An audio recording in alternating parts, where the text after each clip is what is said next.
all the way from Texas, Shawn Kelly from Crunchy Mama Farms. All right. Can you guys hear me okay? Is that all right? Good, good, good. How do I make this thing louder, guys? Am I looking good? Am I looking good? I'm going to keep talking until they can. In the back, can you hear me okay? Testing, testing, testing. Beautiful. Okay. All right. So, guys, my name's Shawn Kelly. I'm from Crunchy Mama Farms in Albert, Texas. My background, before 2020, my wife and I owned an event business that created software for the photography industry. 2020 changed some things a little bit. Event photography had a nosedive. So we pivoted pretty hard. We had our family farm property about an hour from Fort Worth. And we decided, you know what? There's some things that we're not going to do. And I remember seeing Chris Cuomo saying, hey, we need to stop people from going to the grocery store unless they do everything the government says. And I just said no. And that's the most powerful word in the English language is no.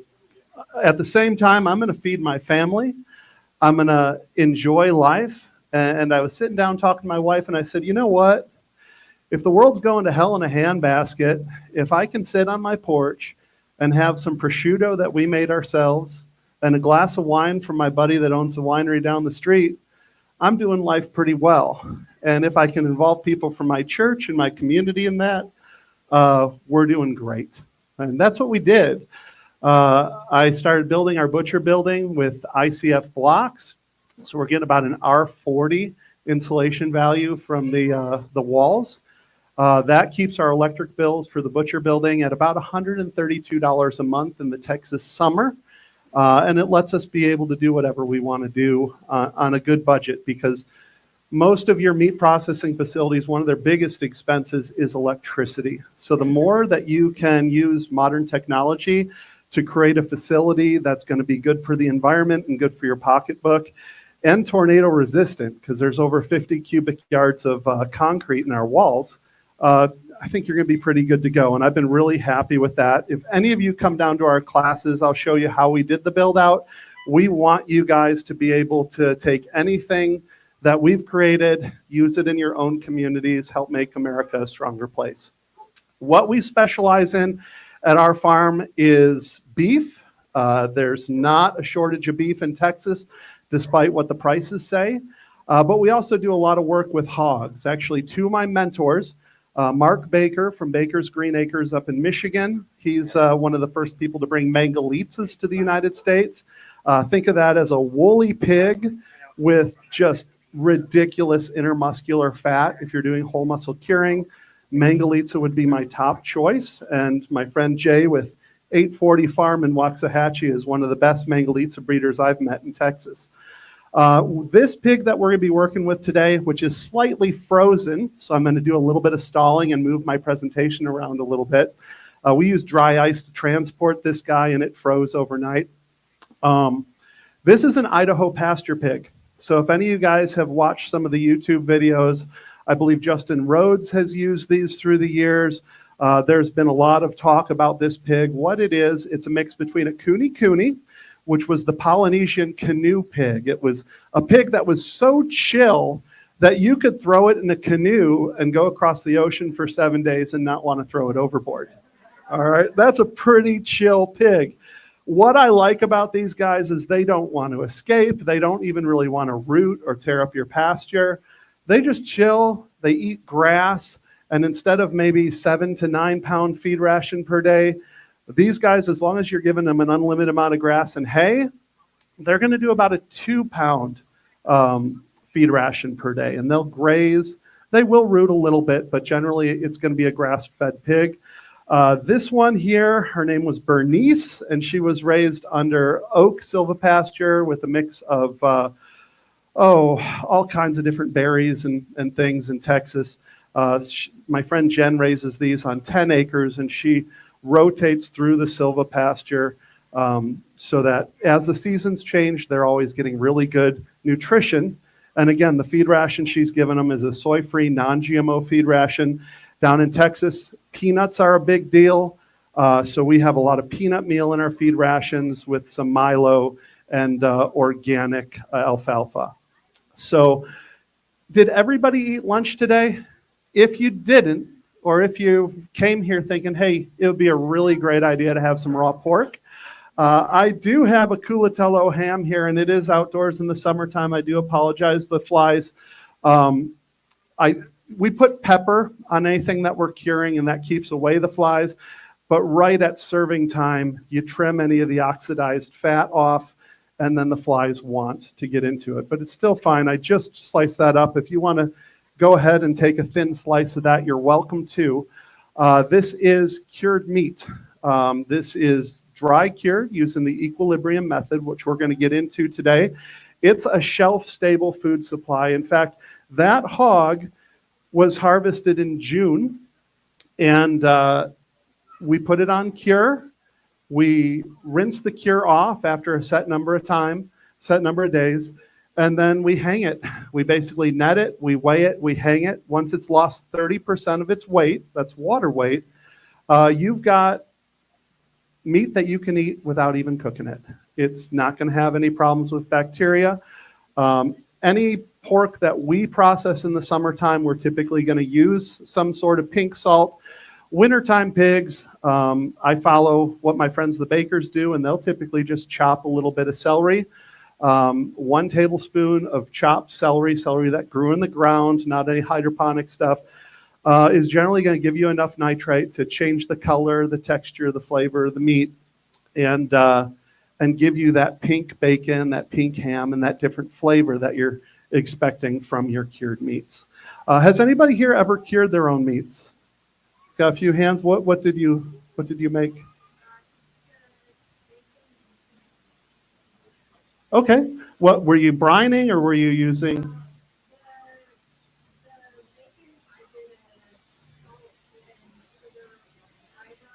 Right on.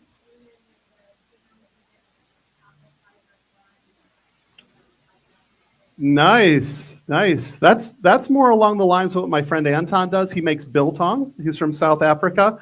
And what he'll do with beef rounds, he'll actually take that and he'll use vinegar and then coriander, garlic, pepper, all these different spices.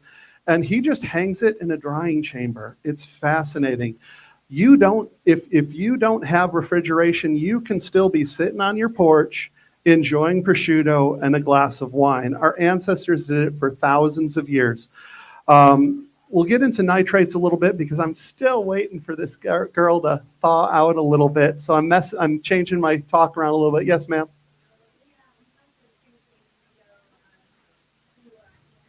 Okay. Okay.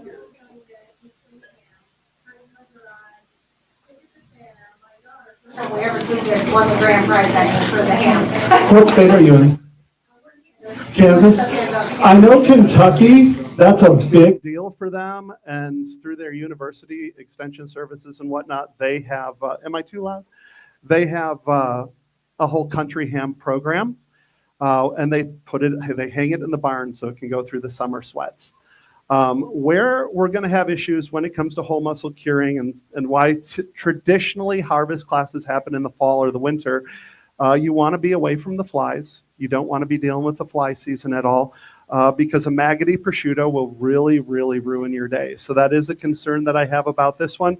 I'm not going to be doing skin on cure cuts today. I'm just going to be taking them down to smaller cuts. They're going to cure faster and more thoroughly. But while this is thawing, we can have our talk about salt. If you want to get into whole muscle curing, the 2 books that I recommend the most are written by my mentor, Brian Polson. He wrote the books Charcuterie and Salumi. He used to be a professor at Schoolcraft College, and he's a master chef that was a James Beard nominee. And I work with him a little bit each year when it comes down to Middleby Innovation Kitchen. We do the kill and chill, and then he takes us through a couple-day program where he does about 30 to 40 different preparations, a lot of whole muscle curing, sausages, emulsifications, pâtés, head cheese, the whole deal. Your most powerful ingredient in any kitchen is this right here, salt. When you're dealing with whole muscle curing, you're not going to want to use any iodinized salt. So you're going to want to make sure that it actually says no iodine. It does not supply iodine. Kosher salt's going to be fine. When you're dealing with salt, if you're ever going through an older recipe and it says, bless you, and it says a tablespoon of salt or something where it's measured in volume, they're generally referring to Morton kosher salt. Otherwise, my recommendation is weigh your salt, because what you're going to notice, especially with the kosher salts, is your flakes are going to be different between each brand, and the same volume isn't going to give you the same amount of salt. So always weigh your salt. What we deal with when we're talking about our cure, the minimum for a cure is typically about 2.5% salt by weight of meat. So if you've got 100 pounds of meat, the minimum to safely cure is 2.5 pounds of salt per 100 pounds of meat. We typically are going to take it 3%. So 3 pounds of salt is going to cure how many pounds of meat? 100. Just that easy right there. From there, you can, if you're doing whole muscle cures, bacon, hams, copas, things like that, you can go without nitrite as long as you're not giving botulism any wiggle room. Here's what botulism needs. Yes, sir. You can. You can. My recommendation, though, is to stick with more of a standard kosher salt, because with sea salt, you're adding potentially any other chemicals that might have been in that environment. You don't necessarily know what they're going to do. But, I mean, throughout history, salt is whatever they're going to have available to them. In fact, one of the guys, the old timers that's shown me a thing or two, he gets feed store salt that's specifically sold for lactating dairy animals with no offset, and he'll use that for him, and they haven't grown a third arm or leg or anything yet. I don't do that. I get store-bought kosher salt because I'm going to feed this to my family. And I want a more consistent product. When you're going with the sea salts, you're dealing with whatever was in that environment, wherever that came from. And unfortunately, a lot of time, our modern oceans aren't as clean as we would like them to be, whereas a lot of this stuff has been locked up in mines underground for thousands upon thousands of years. But salt's your most important ingredient. I would strongly recommend keeping to that 3%. From there, if you want to sweeten things up a bit, we will use some brown sugar. I like to keep a 2-to-1 ratio of salt to brown sugar. If you're getting into preparations such as Irish rashers, which is generally a cured pork loin, they go super heavy on the sugar, and they'll almost go a 1-to-1 ratio of salt to sugar. I tend to keep it more on the salty side. We aren't as deep into sugar in our family as a lot of other people are. But the sugar, when that comes in, that's more for taste. Safety is your salt. The second form of safety, I've got some cure number 1 here. There's also cure number 2. That's your nitrite source. Now, we're here. Is this a sterile environment? No, this is not even close to my butcher building. We've got flies coming in. We've got all sorts of stuff coming along. An extra layer of safety, if I don't keep this perfectly below 40 degrees, is to add a little nitrite. Now, here's why people started using nitrite. Botulism. Botulism, the first recorded cases go back Roman Empire. Okay, how many guys been thinking about the Roman Empire? 2,000 plus years ago, they noticed that people that were sourcing salt from certain volcanic areas had no botulism. And they just started using those salts. Well, those salts had a certain amount of nitrite in it. And what nitrite's going to do is it's going to kill off botulism. Now, here's the thing about botulism. You can't smell it, you can't see it, you can't taste it, and it'll kill you dead. Okay? So we can't know when botulism's in a thing, but we can sure as heck do our best to avoid giving botulism the things it needs to thrive. Because I promise you, there's botulism in the air around you wherever you are. What botulism needs, it needs temperatures in the danger zone, between 40 and 140 degrees Fahrenheit. It needs available source of water, and it needs an anaerobic environment. So think about those Roman days. What is a sausage?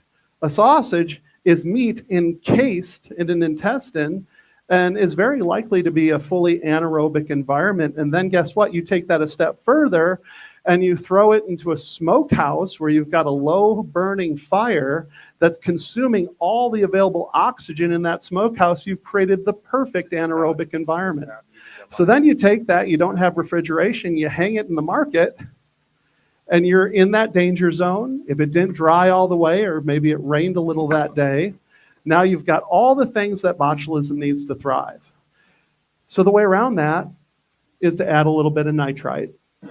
Now, modern times, we have a thing called refrigeration, which even at a camp works so frickin' well that even if I have if I put a little bit too much dry ice in my cooler, it's going to freeze that bacon pretty well solid, which is something you don't want when you're curing, but I'll digress.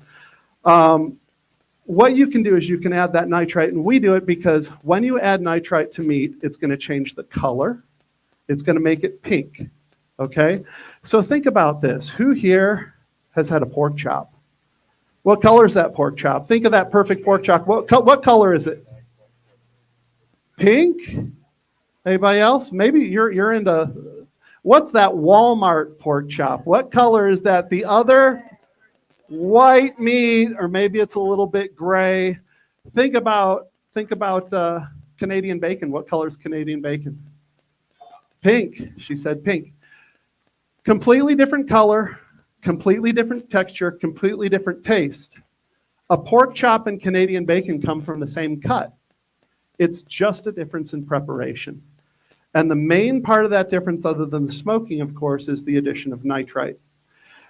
So where does nitrite come from? Because I married Amy Kelly, the crunchy mama, okay? I'm just a kid from Detroit that likes beer and pizza. I married the crunchy mama, and she doesn't want anything with artificial dyes. They do this so you don't consume mass amounts, but honestly, the amount of this it would take to harm you, you're literally insane. If you would have to eat more than this in 20 minutes, and that's almost all salt as it is. She doesn't want artificial dyes. She doesn't want any of that. So where do our nitrites come from? They come from any plant that's in the ground, growing in the ground. In fact, most Americans, even if you're really into pepperoni and Oscar Mayer hot dogs and things like that, bacon all the time, you're still getting 90 to 95% of your nitrites from salads and vegetables and other things that you're eating, okay? Like I said before, if I have this slab of bacon, I get about a 5-pound slab of bacon, I have enough nitrite in 1 tablespoon of chopped celery to get me through the color and the texture change to add the nitrite. You can also use celery seed if you don't want stuff with this color in there. There's also Cure 508 celery, which I used up at my June class. So I had to bring the pink stuff, and I'm fine with that today. And really, you can get those nitrates. Now, you'll see things in the grocery store, uncured bacon, uncured ham, and stuff like that.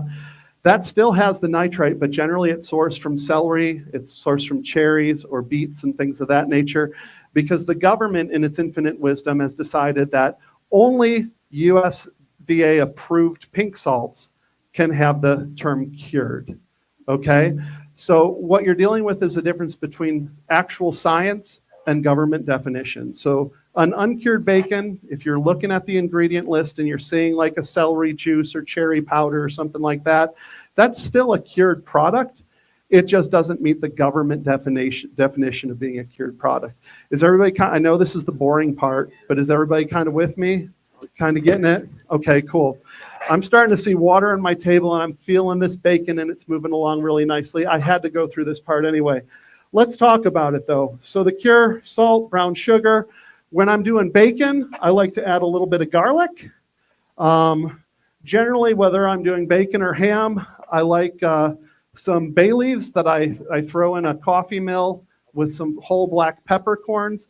Don't buy ground black pepper. They usually add wood pulp and other things as bulking agents and decaking agents.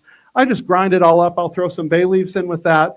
And for every 5 pounds, I'll throw about a tablespoon of this black pepper and bay leaf mixture. With that, brown sugar, 1.5%, salt, 3%, What's 3 plus 1.5? 4.5. These guys are going to be my helpers. When we start curing, we're going to weigh the meat. We're going to weigh it in grams. Does one of you have a supercomputer, a little iPhone or something like that on you? Okay, you're going to be my mathematician when we're doing our curing, and you're going to put in the weight in grams. You're going to multiply it by 0.045, and then you're going to be able to write down the amount of cure that we need to put in, and we're going to create that cure. Sound good? Okay, so we're going to get started on that. I'm really hoping that this is thought out enough, or I'm going to possibly look very foolish in just a second. I can't quite shake my pig's hand yet, but let's get on with this whole thing. Any questions on curing before I start cutting, and hopefully don't cut myself? Yes, sir. Yes. Yeah, you chop it and you throw it in the bag, and basically what you've already got your salt in the cure, and you get to watch the magic happen. It'll actually take that celery, and the celery will turn almost neon green, and it will just pull the nitrates out.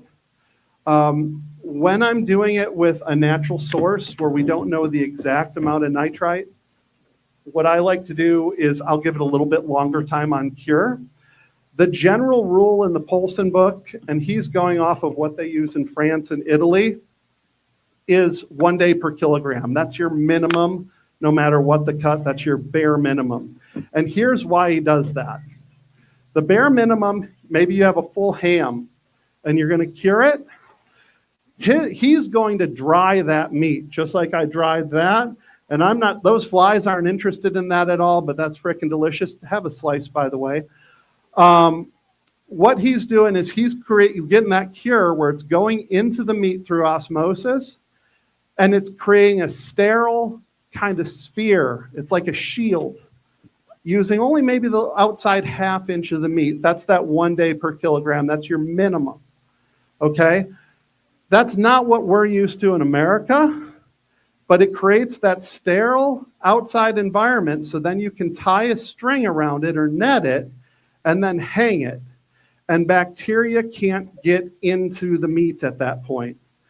The only way that bacteria can get in is through veins, especially if you left any blood in the veins and didn't get a good bleed out on your pork, because bacteria loves blood more than anything. And then you're in a race to the stifle joint for your prosciutto.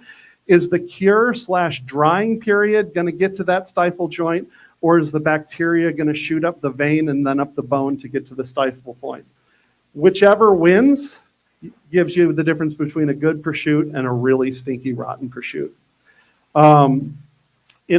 We have refrigeration, so we can take that a bit longer. In fact, what I typically use is the equilibrium method, where we measure out everything exactly, and it can't get saltier than 3%. By the way, about 2.5 to 3% is what you're shooting for anyway. So there isn't really an over-curing of the meat. You can let it go a few extra days. That cure is going to go all the way in, and that's going to give you that cure all the way to the center, where we still want to cook it, similar to how we do ham in America, like your city hams, that stuff that you're getting from Hormel and all that stuff. They're flavor injecting cure all the way into it. They're not waiting months to years for that ham to mature. They're getting the cure right to the center. They're cooking it, packaging it, and putting it right out to you. Yes? I just had a quick question. Uh-oh.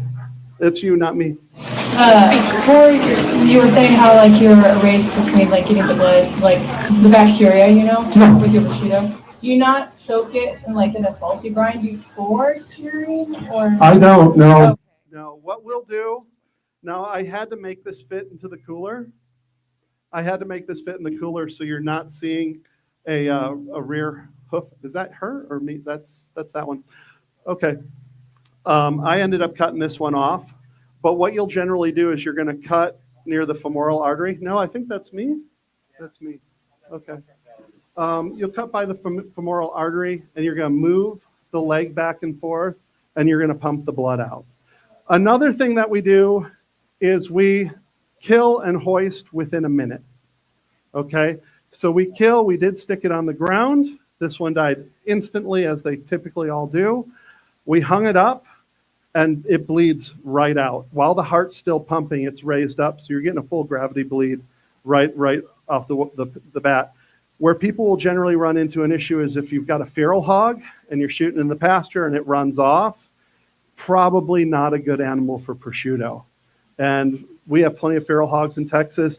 I like these farm-raised pigs because you're going to get better marbling of the meat. It's just going to be a much, much better product. And my bacon's starting to move. Look at that. You have no idea how happy that is. That's a little bit of stress on my part. And I'm finally starting to be able to shake some hands and stuff. So where are my beautiful assistants? We're going to have you glove up, and we're going to get into this because these people came for a show, and we're going to give it to them today.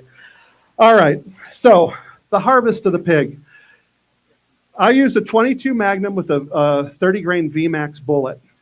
Anything above 200 pounds, but below 450, that's generally what I'm going to use. 22 mag with a VMAX bullet. Where we want to do that shot, you'll see the ear to the ear to the eye, and you want that bullet to go just above the eyes. So basically across, you're going to put the bullet in there.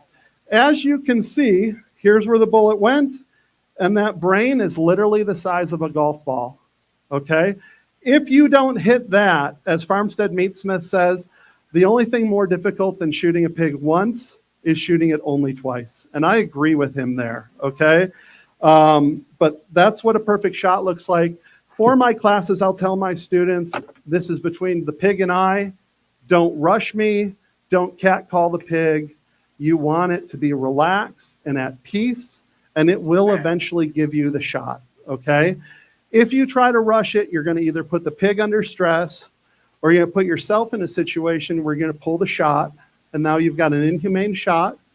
You've got an animal that's suffering, and that's not right for you. It's not right for the animal.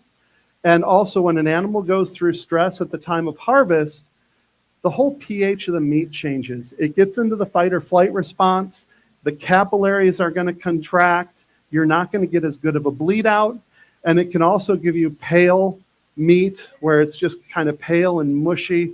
And it's not really what you're going to want for an eating experience. And something like this is over a $700 animal, just live, okay?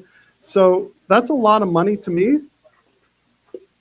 I want to get as much out of this as I can, and I want to be able to enjoy it the way it should be. Now, as I start cutting here, because we're finally getting to that point, I'm not going to be able to take a lot of these bones home with me to Texas. If anybody has a cooler and would like to take some of these bones, maybe for a bone broth, again, really good pig, or even dog food, if somebody could bring a cooler up here, I would greatly appreciate it, because it would break my heart to have to throw any of this in the trash. Whatever you got. Whatever you got. If you've got a cooler, whether it's this big or this big, bring it, and I'll give you everything I can that I'm not taking home. So whoever's got a cooler, if we've got one, I would love that. Yes, sir. Yeah, because we're going to start cutting, because I can almost shake this pig's hand. So, yep, we're looking much better. Okay, guys. So I'm going to have you on grind crew, and we're going to do some sausage making.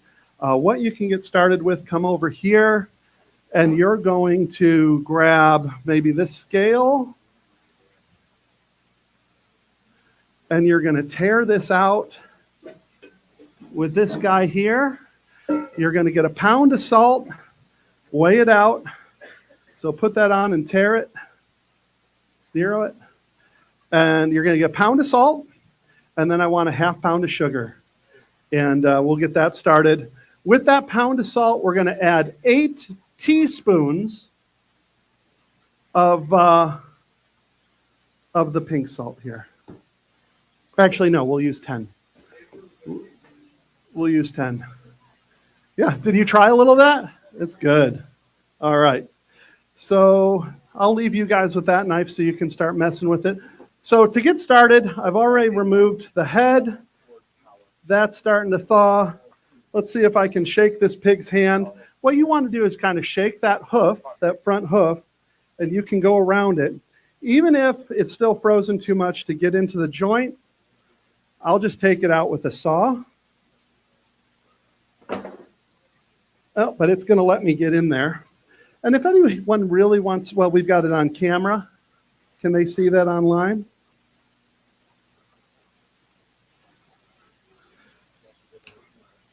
And there's that very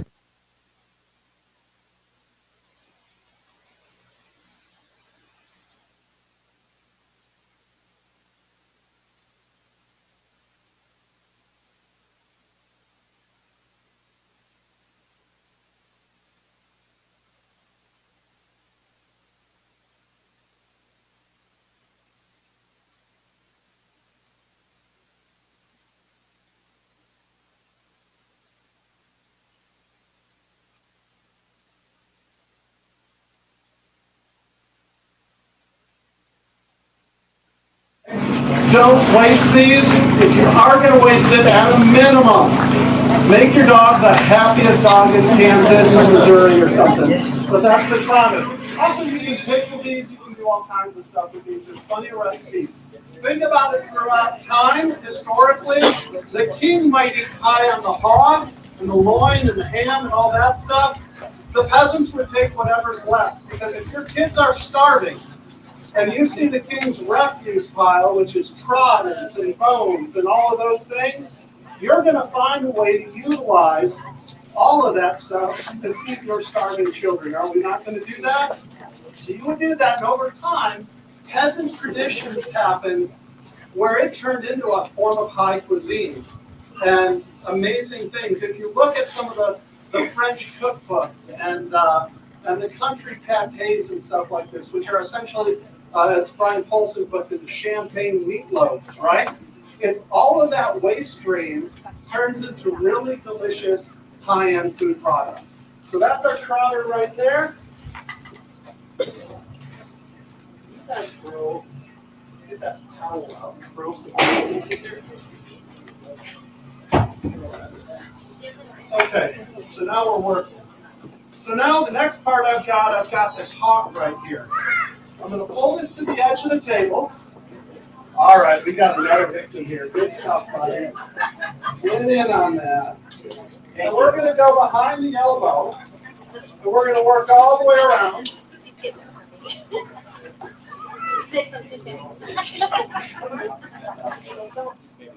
There we go. Joseph. See, here's the thing. When we do a class, it turns into more of a party.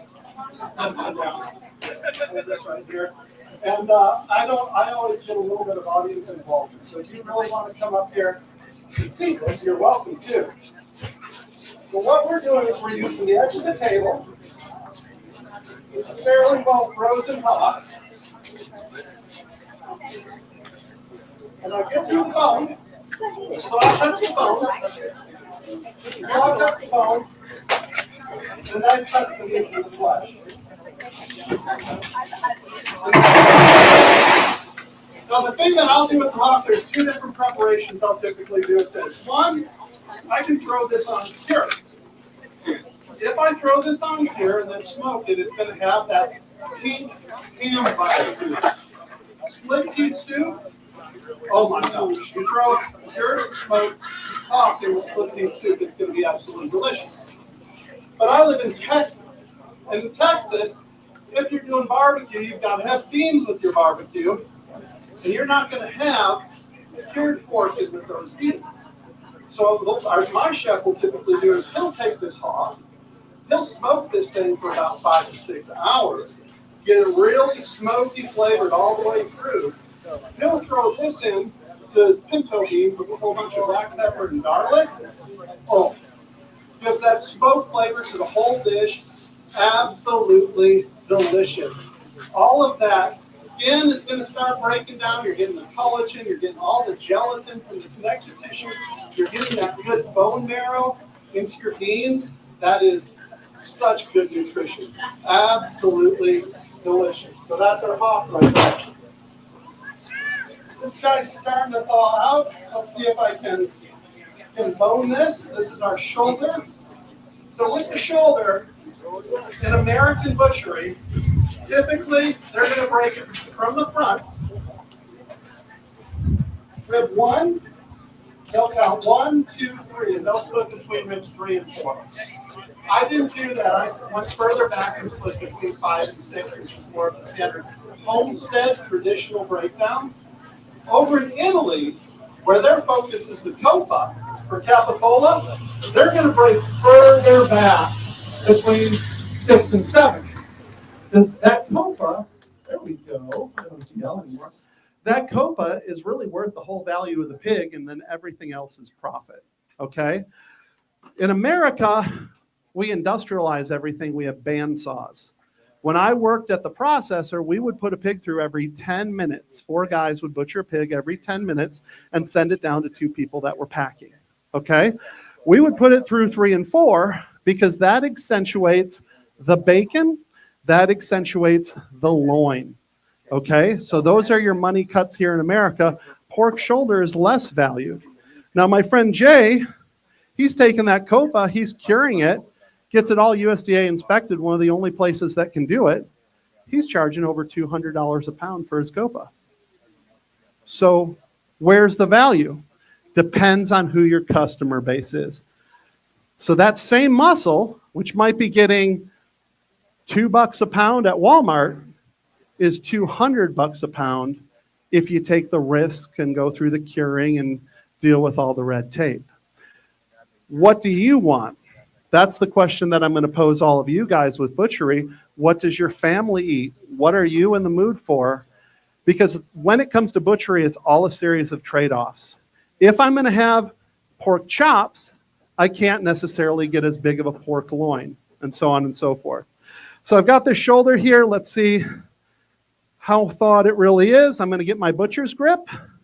And when you're getting into butchery, it's a series of pull and gravity and just the use of the knife. Please get the dog out of here. Please get the dog out of here. Come on, Jasper. Jasper's like, I know what's good. Get out of here. All right. Woo. I can tell what's frozen and what's not. Now, from a curing perspective, the ideal is not to have frozen meat because that's going to change the cell structure as your meat. As those cells freeze and thaw, the cure is not going to be able to get through as easily through osmosis, and that's going to be a problem for you. But with that said, I have cured plenty of grocery store pork bellies, and they've all turned into bacon. And my kids have always eaten them up.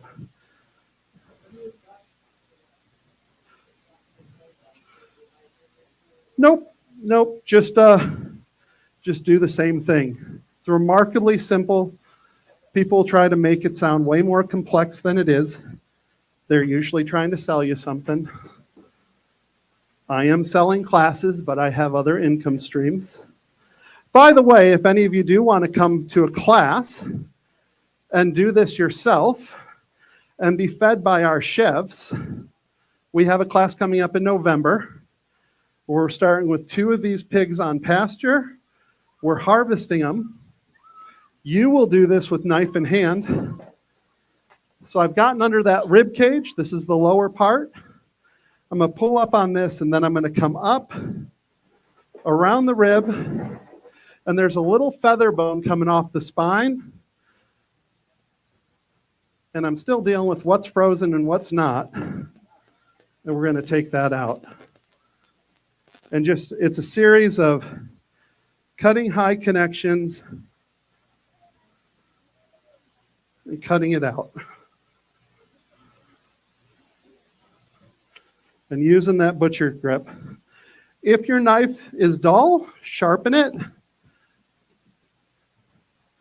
Don't try to work with a dull knife. If you drop a knife, don't try to catch it.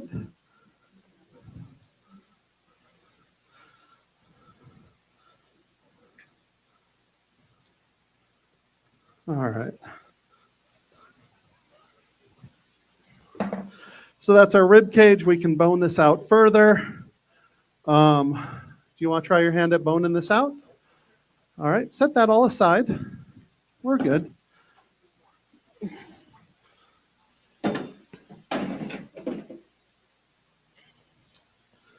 All right. Rubber's about to meet the road. take a swipe of that. That's going to be the last one.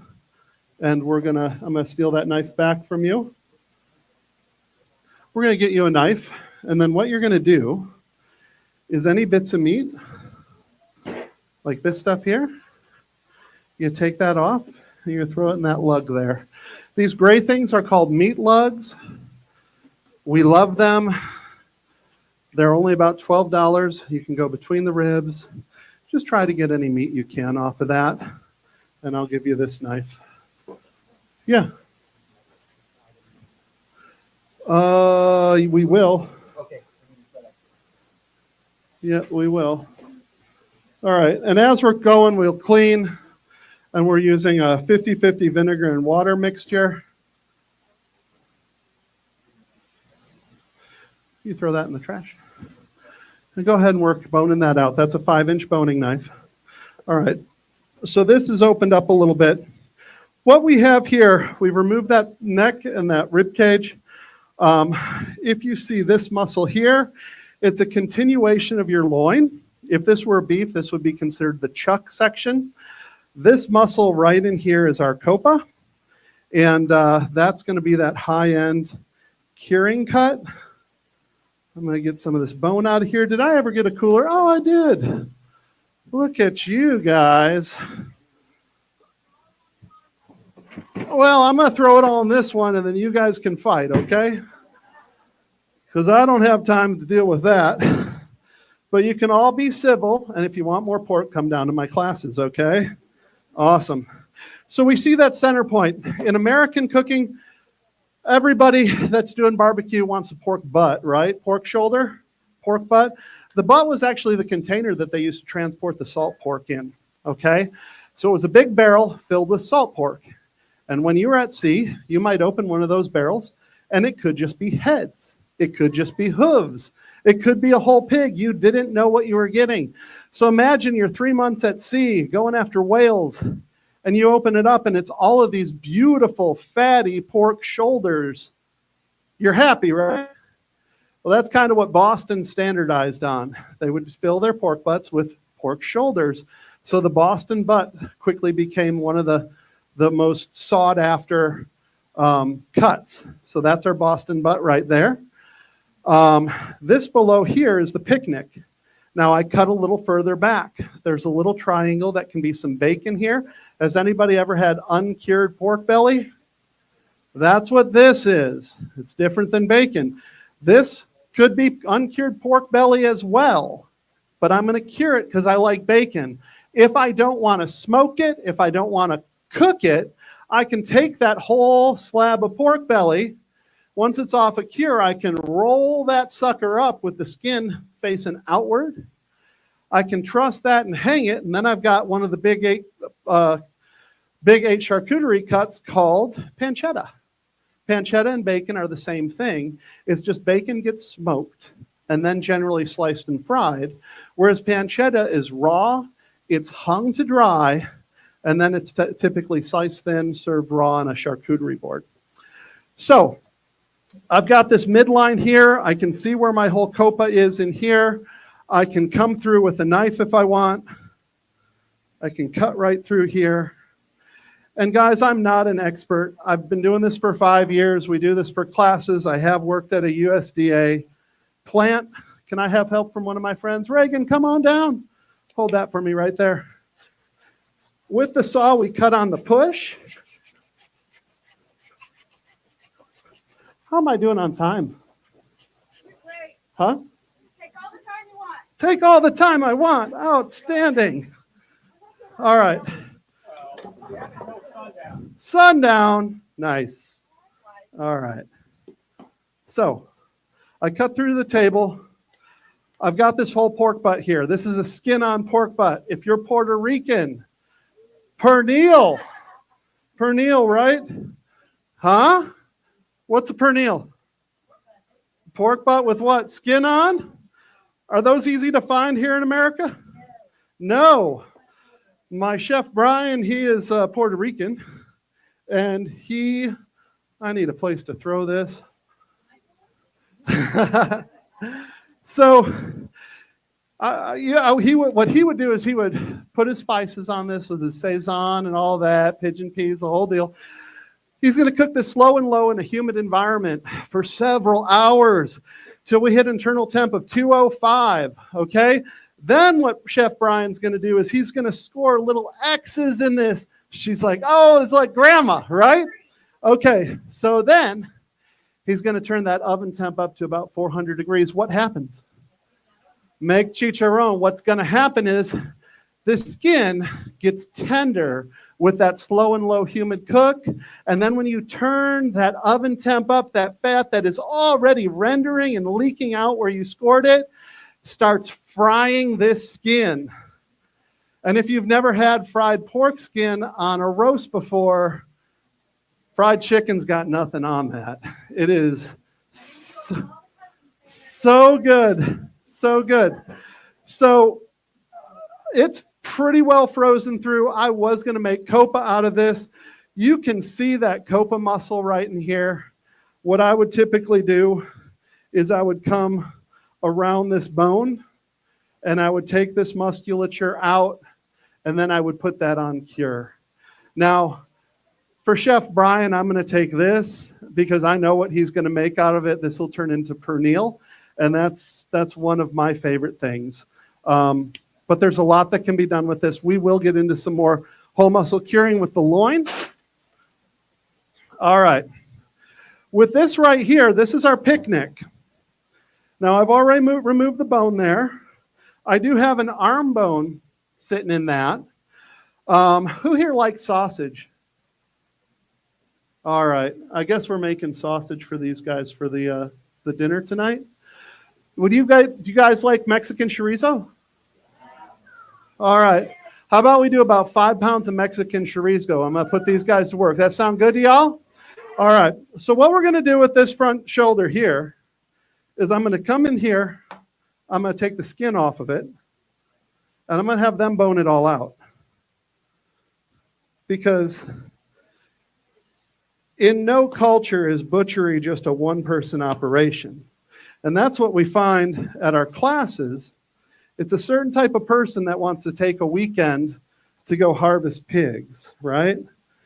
But what happens when you're doing this and you're harvesting with other people is no matter what walks of life you come from, you bond over this. You become a tribe.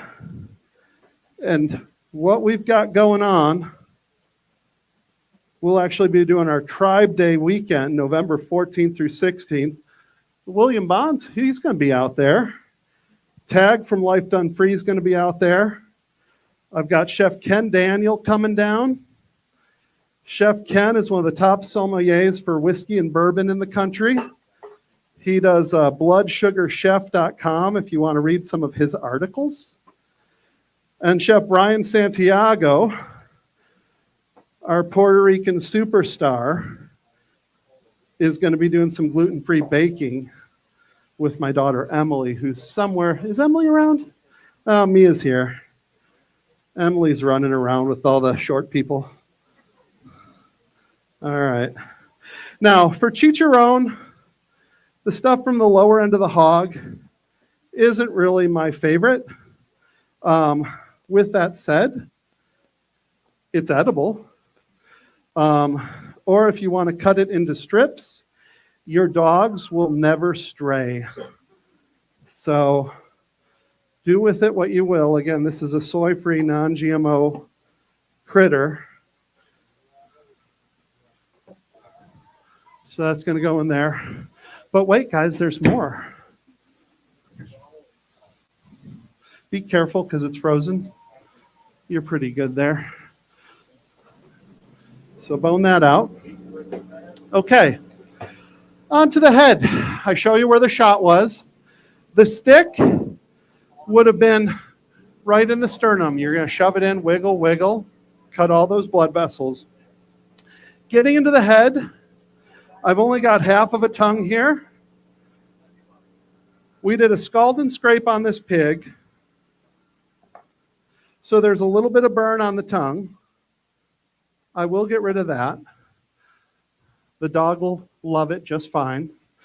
What I want consistency with the tongue is consistency with the tongue, because that's going to go into our grind. And yeah, we're going to have that with the sausage. Then, it's easier to do this with a whole head. We went with a split for demonstration purposes, but we're going to feel in here for the lower jaw. We're going to come down. We're going to find it. That's the inside.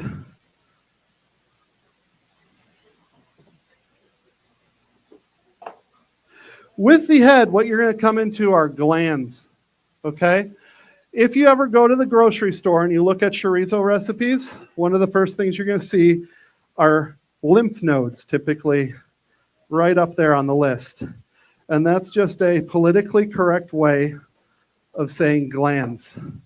And you'll typically find that it'll be a highly spiced sausage that they're throwing glands into.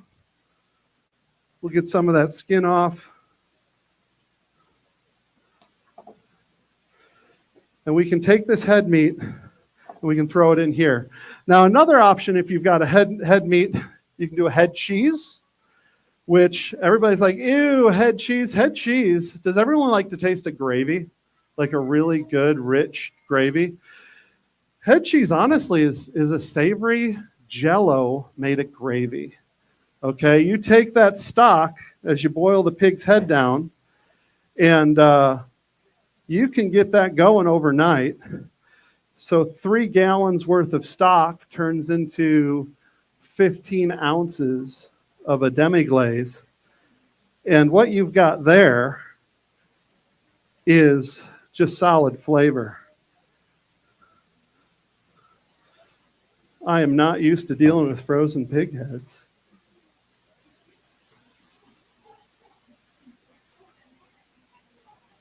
But what I'm going after now is this whole jowl. And ideally, I'd like to come in and get some of that meat right on the jawbone, that cheek meat. And what we'll have here is a cut called guanciale. You can also cure this and just do it as bacon. And honestly, your friends will not know if you cure it, smoke it, slice it, and serve it as bacon.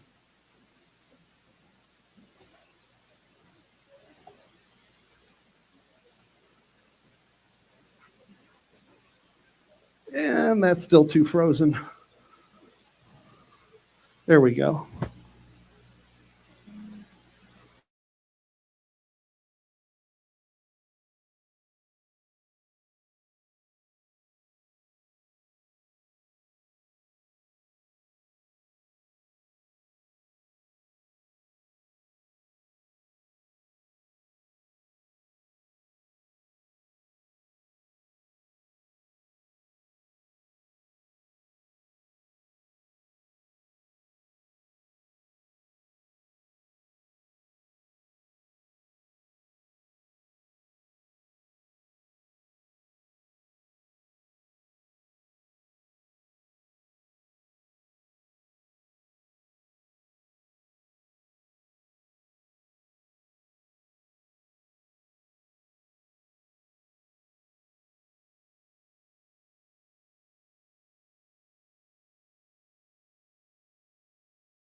which usually ends up into sausage, is going to be sausage anyhow.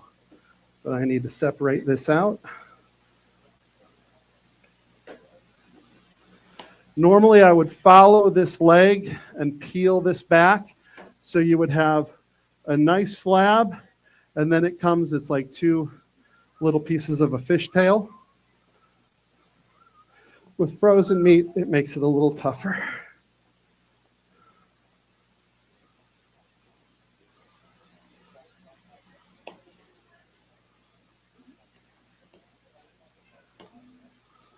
All right, so we've got a ham, with a little bit of belly end on there. If we were doing a full prosciutto, I wouldn't have cut that there. In fact, I wouldn't even put a gambrel through it. I would have tied it off and hung it. The reason is you've got that race to the stifle joint, which is right in here. And if you open this up, it creates an extra pathway for bacteria to try to get down into that stifle joint. So if we're doing a full prosciutto, you're going to leave the skin on, you're going to leave the hoof on. In fact, in areas of Italy and Spain, they'll leave a little bit of the fur on so they know which pig and which type of pig it came from. With us, we're doing a summer butchery in fly season. We're not going to mess with that. We're going to take this down and just do a more thorough ham breakdown. In order to do that, I'm still praying that this bacon thaws.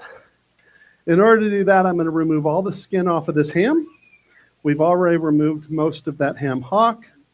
So I'm just going to come down here, remove the skin, and skin this sucker out.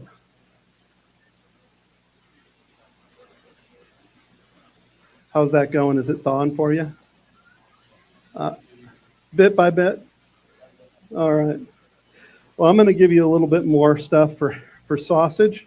I don't think anyone in the room is going to complain that I'm giving them more sausage to eat today and I'm taking less bacon home. I think we'll be all right. And guys, I know this is a long presentation. If you need to get up and stretch your legs, by all means do so. If you want to come in and get a better look, you can do that too. Huh? We have a very large barrel, and I still have to do one end and then the other, but we heat that water up typically to about 153. Now your goal is about 148 to 150 degrees for the scald temp. Think of that pig as an ice cube into a hot glass of water, right? When you add that pig, it's going to bring the temp down a little bit. On a windy, cold day, I might bring the scalder up closer to 160 because if it's a big pig and it hits it, it's still bringing it down. Your goal, though, is once you add the pig to it, you want that scalder temp to be about 148 to 150. And then you're going to leave it in there for up to 5 minutes. You're going to be moving it around. You're going to use some of our famous Dawn dish soap over there, about half a cup to a cup of Dawn dish soap. And you're moving it around until that hair starts coming off easily with the outer layer of skin. The stuff on the back and the face are going to take a longer scald time than the stuff on the belly and other areas. So when you're scalding, you want to move it around. You want to be testing out those tougher areas. And I don't know if I have one. I know I've got it somewhere, but I don't know where. Use a long scalder glove, because again, this is a scalder, and if you put your hand in that, it's going to scald you, and that's forever. So please don't do that. Also, students are always like, well, I don't have rubber boots. Rubber boots are like $25. Wear rubber boots, because what people don't realize is if your pig is bigger than expected and it goes into that scalder, sometimes the water overflows and comes out. And when that water overflows and comes out, it's going to get on you and your feet, which is why we've got kill floor aprons and why we tell all of our students to bring and wear rubber boots, okay? It's not just a comfort thing, it's actually safety equipment. And it's really important that you do that. But we're just going to get this skin off. Again, the stuff from the ham, you could use it for chicharron, but really for chicharron, I prefer that back skin. How's it going, guys? Use that knife tip the best you can. Pull that off.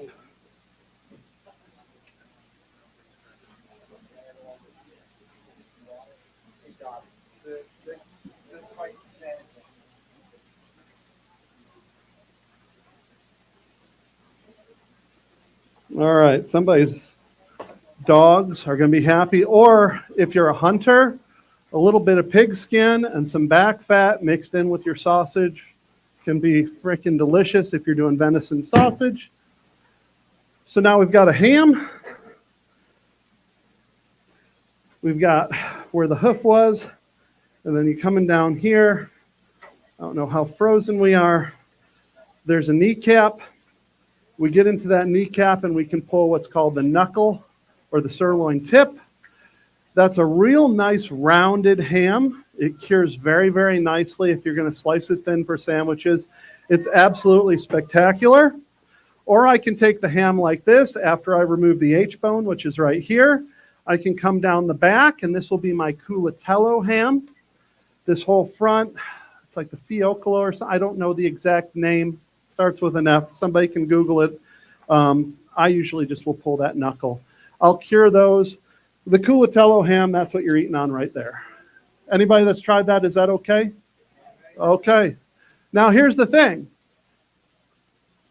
That 1 day per kilogram is if you're doing an application like that. If you want something like a deli ham that you're picking up at the grocery store and that you're planning on cooking, you want the cure to have the time to get all the way to the center and the bone.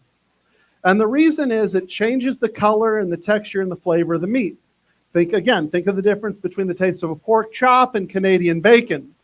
It's really disappointing when somebody takes like a whole ham like this and throws it in a brine, but doesn't give it a long enough period, and then they're cutting nice pink ham, gray roast. That's a great way to ruin Easter dinner, okay? So if you're going to cure this for a city ham type application, like 95% of Americans eat their ham, go longer, up to 4 days per kilogram, maybe up to 6 days per kilogram. Give it time. Or if you really, really need to cheat and you're going to do a wet brine, get a flavor injector. And that's your cheat code. That's what you're going to see in main industrial meat processing. They're doing flavor injectors, getting that brine all the way in. In fact, we've done an overnight corned beef for St. Patrick's Day. Bearded Butchers did it. I followed their recipe. We pulled it off. It was pretty legit. It was cured all the way to the center. Normally a corned beef is a 10-day cure. We did it in 12 hours. Okay? Because the flavor injector. Right. But the thing is, if you want that, your goal is getting the cure to a reasonable depth and then letting it hang and mature till at least 30%. That's about 35% water weight. I actually prefer it. Hi, Andrew. I actually prefer it when it's down about 45% weight gone and it's more firm. And then I'll just put that on a meat slicer and it's heaven. You serve that with some crusty gluten-free bread, right, Mia? Shout out to your mom. Or some crackers. Freaking killer. Anyhow, let's break this down a little bit further. I've got, who has bad knees here? I do. That hurts. So what we're going to do is we're going to get into that knuckle, and we're going to cut through the kneecap if it's thawed out enough to do so. And it's not. All right. She needs time. Dry ice. Oh. It's valuable. Looky there. It's business time. It's almost like he's a professional. It's almost like I know when to stall. All right. Well, let's get into this. So when I removed that, because I didn't have many options at the time, I took a little tip off of my tenderloin. Please Please forgive me for losing a little bit of tenderloin there. But what I can do now, I pulled that bacon down. I can go along the spine here, and I get the tip of my knife, and I'm going to go after the tenderloin. The tenderloin's right on the inside along the spine. If this were a beef, it would be the fillet. And a slight pull force. This is the most tender muscle on the creature.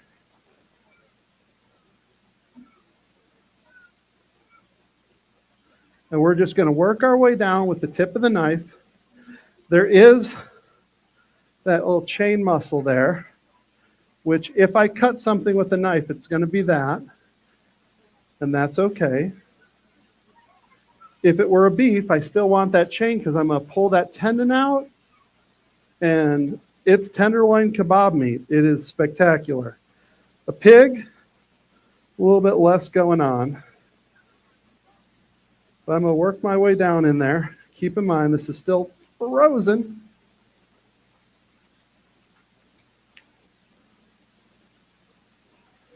I'm going to take it right to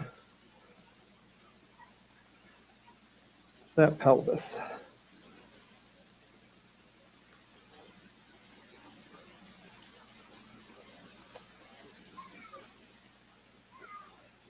All right. So now we've got our tenderloin. There's some fat surrounding it. Typically, I'm a big fan of fat. Fat's flavor. This one, though, you've got some arteries.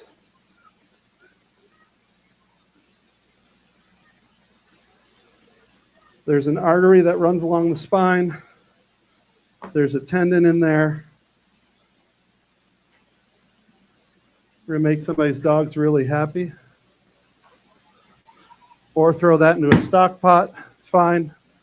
I did lose a little bit of the tenderloin in that frozen part there, but with the tenderloin, you've got some connective tissue, a little bit of silver skin that runs along that. You want to get your knife really, really sharp.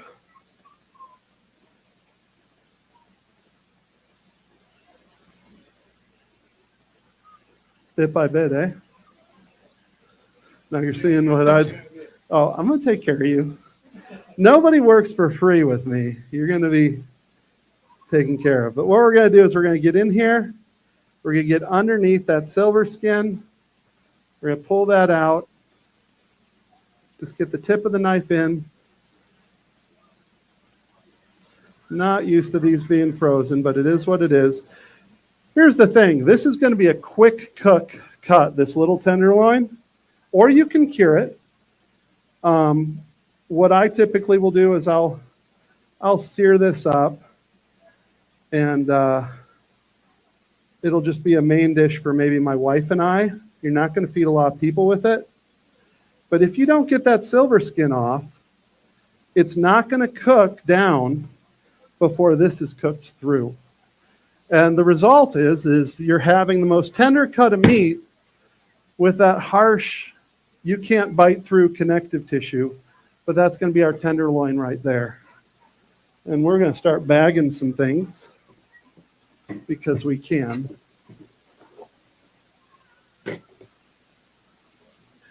I've got some 1 gallon bags. If you can start getting some cuts and putting them into bags so they don't get ice water on them. You might need one of the big 2 gallons for the pork shoulder. The little ones are 1 gallon, the big ones are 2 gallon. So compare, that would be a 2 gallon. So you might put yeah, you'll figure it out. Got it, awesome. All right, so I've removed the tenderloin, I've removed the ham. I have this big slab of beautiful meat right here. I'm going to clear some of this stuff off the table, making other people's dogs happy. I have 2 Great Pyrenees. They eat very well. They don't stray. I wonder why. All right. So, this is the money cut right here, guys. We've got bacon, we've got ribs, we've got our loin. Back here, we've got our sirloin. And what you'll see, hey Mia, here's your photo. you've got this horizontal spine here, and it's going to come right down to here, and you'll have this zero joint, zero bone, and then there's this joint right here, or zero joint, where it goes up into the tail. Does everybody see that right there? Now, what differentiates our loin from our sirloin, we want everything, that first horizontal bone, we're going to make a little mark. Okay? This is our sirloin, that's our loin. We'll cut that in a second. What I can do is I can come back here. I want to look at my sirloin muscle. Where that ends, I can make a mark. If I'm looking at the pork chop end, are we seeing bacon for the first time, y'all? All right, it's been a long time coming. We've been fighting against the freeze, but now's where magic's going to start happening, guys. Look at that pork chop. Look at that back fat. This is why I like Idaho pasture pigs, okay? They have that lard pig genetics. I use that back fat. I render that down. I put it in with my venison sausage. I render that down. I fry my chicken in it. It's absolutely delicious. So I want that no matter what. I like a little bit of tail on it, okay? So I'm going to come right here. I'm going to mark that right there. And now it's a game of connect the dots. Or I can run this knife through. Oh, I hit bone. What do? Do I give up? I'm going to go lighten up with my knife. I'm going to ride over the top of those bones and connect the dots, okay? But it's really important that I've come in right to the table for all that. You want to take a break, don't you? Come on over here. Get over here. Now, we're into preparedness here, right, y'all? Okay, we're into preparedness. By the way, do I have a little white bone dust scraper? I've been scraping with my knife. Hey, Mia, can you help me out? Find me a bone dust scraper. I know it's hiding around here somewhere. It's white, it's plastic, it looks really cheap. There it is. All right, what we're going to do is, anywhere where we've done saw work, we're gonna give that to his cooler. All right, so have a little help from your friends, right? Have you ever done this before? No, first time. Awesome. So you're going to cut right through and do your best to connect the dots. Just smooth with a bone saw. If you try to force it, because we're big, strong guys, right? We can just force it, right? You're going to jam up your saw blades. All right? For this reason, us big, strong guys usually suck at this compared to the ladies, because the ladies will do what they're told. They'll focus on getting it right, and they check their ego. You're going to probably force it. Let's see. All right, I'll help you. We're going to work. Let that down. Come grab this. Come grab this. Now you're going to go nice and easy. Nice and easy. Let it float over the top. In fact, your goal is to not let it get bogged down. There you go. There you go. Nice and easy. Nice and easy. There you go. Once that first one breaks, you're good. Now, here's the thing. When you're cutting it through and you feel that point where the bone's about to break, keep sawing. Because if you break that bone, now you've created a sharp bone. And when I get home and I put this in the vacuum seal bags, what's going to happen? That sharp bone's going to go right through my vacuum bag. And if I get lazy and don't have ribs in the next 2 weeks, I'm going to get freezer burned ribs. I'm going to be so sad, and my dogs are going to be so happy. Yeah, brother. Now we're rocking. Keep going. Keep going. Keep going. Right on. Okay. Right on. Nice. All right, I'm going to let you come over here, take this to the table for me. All right. You take that knife, you get your butcher's grip. You're going to rip it right to the table and not cut yourself in the groin. All right. By the way, there's a reason that your butchery tables are taller. Okay? Because when you're cutting, it's much better to get a knife in your gut than in your femoral artery. All right? That's a bad day. All right. Now you two, hold this up. Somebody get a photo of them. He's literally bringing home the bacon here. Not all of it. I'm not that generous. All right. Hang on to that. All right. You're going to make somebody All right. So now we got bacon. There's still ribs on here. Do we like bones in our bacon? Not so much. So what we're going to do is we are going to find where the ribs end. We're going to come about 1.5 inches further to the side from where those ribs end, because beyond the ribs there's cartilage. And the only thing I like less than bones in my bacon is cartilage in my bacon. Okay?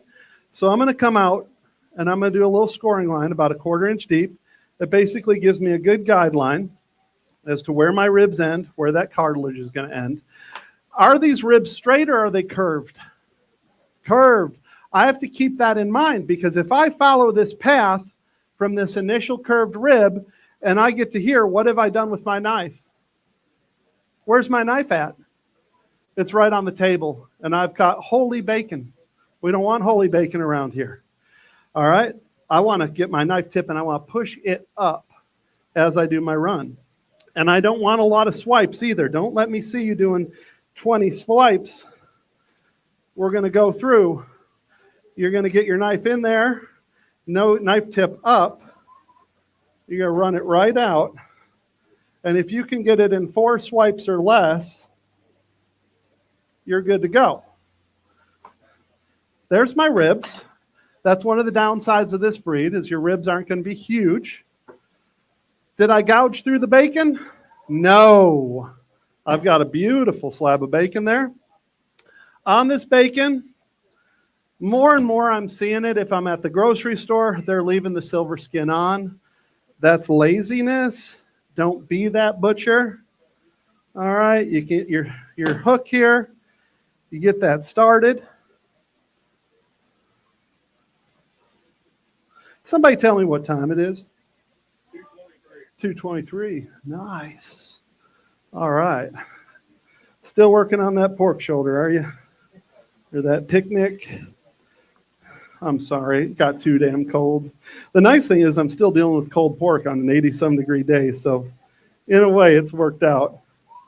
But I'm going to pull that silver skin, because even in a 6-hour cook, that's not coming apart. You don't want that.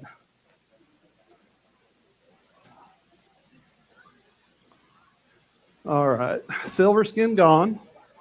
So I've got ribs here. Reagan, can you bag this up into a 1 gallon?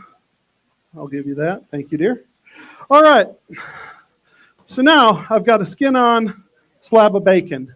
We want to leave that skin on there. All right. It's going to make it so that it's going to hold together through the whole process. This nipple side, I don't find that very attractive. What you're going to see on that bottom towards the nipples is this line where it's all fat. Do we want bacon that's all fat? Not so much. So what I'm going to do is I'm just going to rip down that line. I'm going to get rid of it, because what we've got in there, this was a gilt.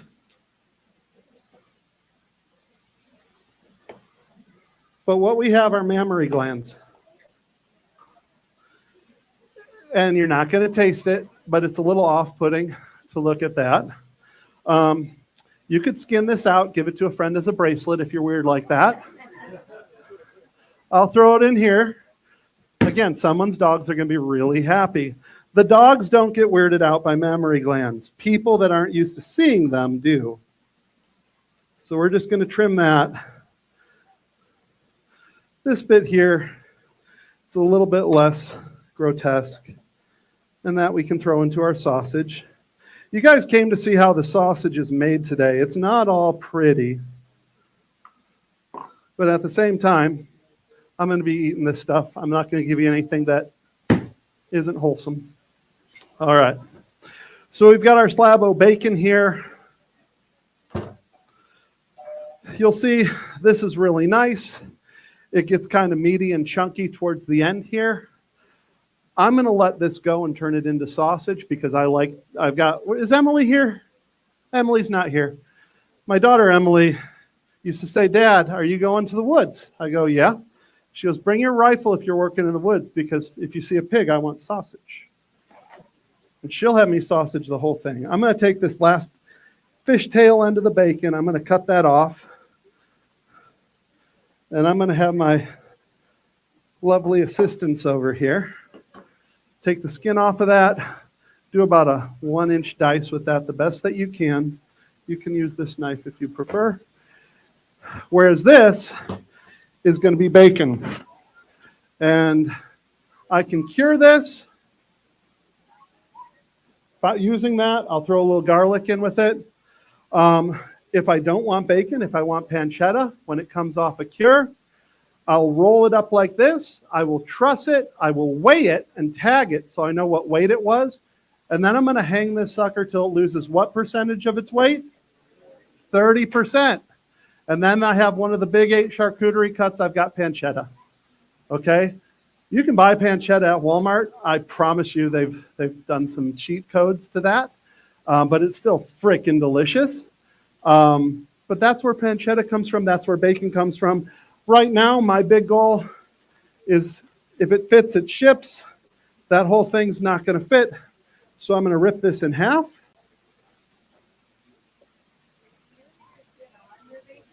I will leave the skin on during the cooking process, during the curing, during the smoking process. And then before I slice it, I will take the skin off. Now what I'll do with that skin, because there's going to be a hefty dose of fat on it, I'll put fat side down in a pan. I'll render some of that fat off, and I'll use that fat for breakfast potatoes. The remaining skin, again, my dogs eat really, really well. So we're going to put this over here, and we're going to get into curing this in a little bit. So these are already bagged. Yes, please. Such service here. Yeah, you all should bring your own thing here and do a talk. These guys take care of you. All right, so we're bagging bacon. I'm going to have my minions over here weigh that in a bit. So now I've got the sirloin and the loin.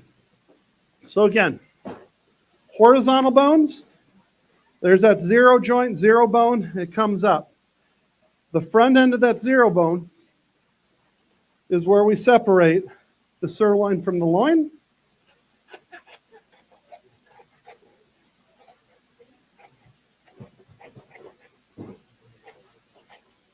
Once you're through, take it to the table. Now, with this, I can take the skin off, take the fat down to about 1/4 to 1/2 inch. I can take the bone out, and I can make some really nice steaks out of this. What my wife has started doing, however, is she has been doing pork sirloin roasts in the Instant Pot. So I'm going to get this for her because, again, if you're doing this for your home use, forget about what's the best value for the meat. Think about what does your family want to eat.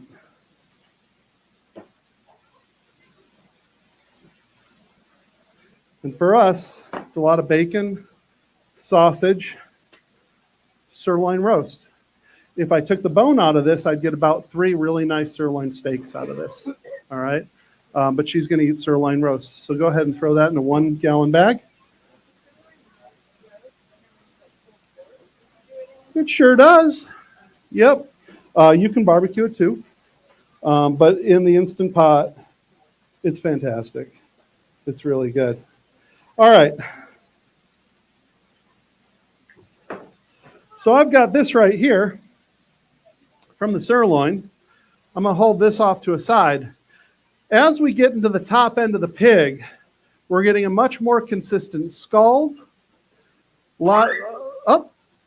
There we go. A lot more consistent of a scald, smoother skin. We did go over this with a torch after the scald and scrape, and we're starting to get thicker fat on it. This one I'm going to hold off to the side. I might come back to this for lardo, but looking at the back here, I think I can probably pull better lardo from here.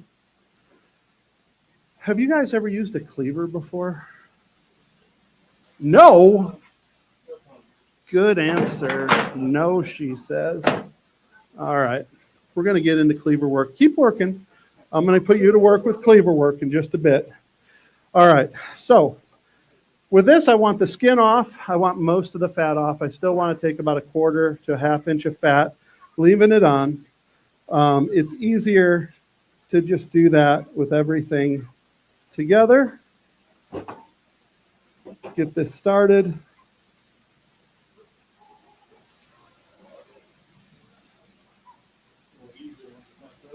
Isn't it? Yeah, this has been fun working on the timing for this talk. See, we usually have everything in a walk-in cooler, so everything's exactly the temp I want it to be. I've been getting spoiled. All right, come around here.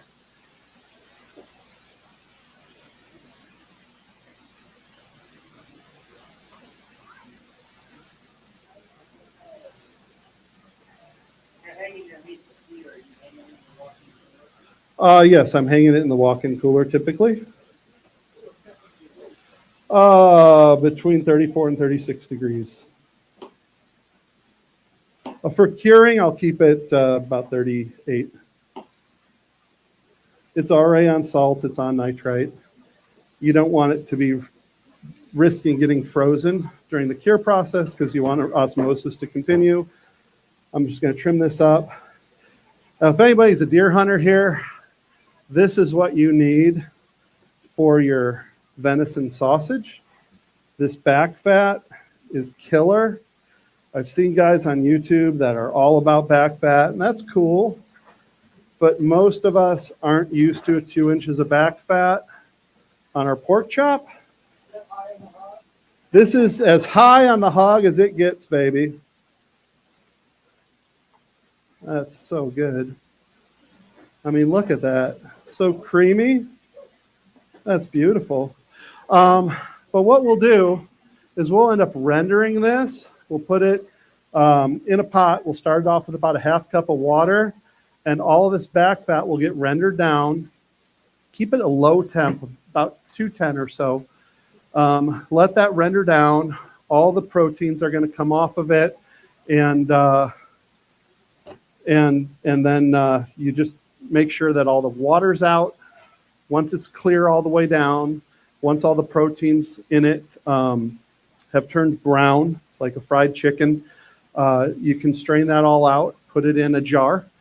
Basically going to be shelf stable if you've made sure all the water and protein are out, but I'll typically just throw those jars into a fridge and leave them for about a year or more. We always go through it before a year, so we're never having any of it go bad on us.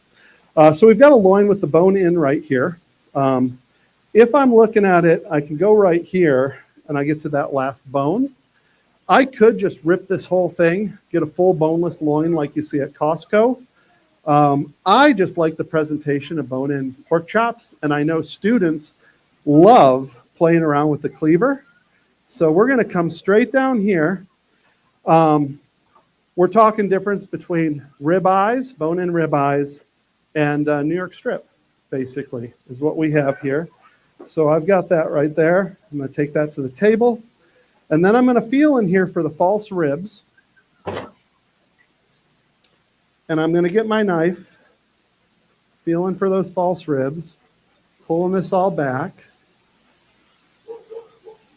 And I'm going to take it right to the spine. Now, here's the deal.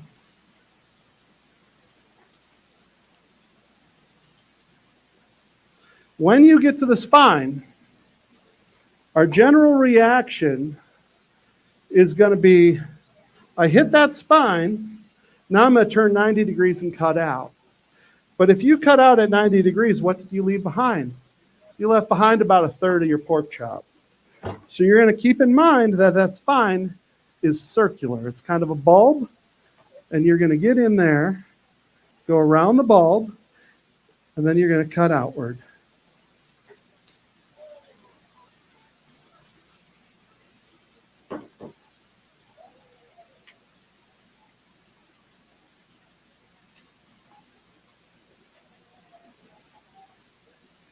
this is what I like about an Idaho pasture pig compared to a cooney, is you're going to get a decent sized pork chop off of that.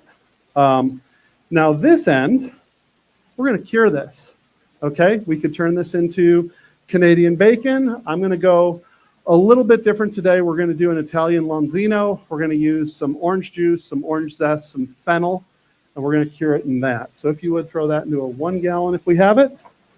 And then I'm going to give you guys some fun right here. You getting frustrated with that? You're just having too much fun. Well, I brought this jacked up thing here. And I brought a dead blow hammer. There's actually this Roman coin I saw once.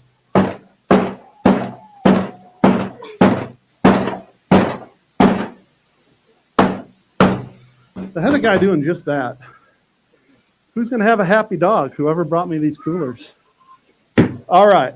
So you've got this loin. Give me that big knife, please. And what we're going to do is we're going to find the ribs. And we're going to cut where the bones aren't. And be careful, this is still somewhat frozen.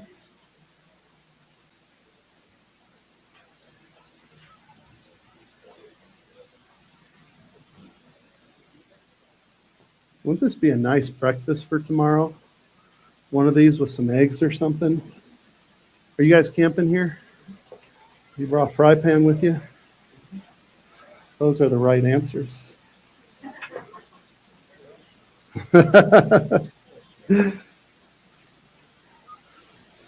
All right. Brian, I'm going to start with you. We're going to get the knives off the table because flying knives really can wreck a day. And your cleaver is a knife. My cleavers will cut you, okay? So we're going to use wherever we need to be, generally up here.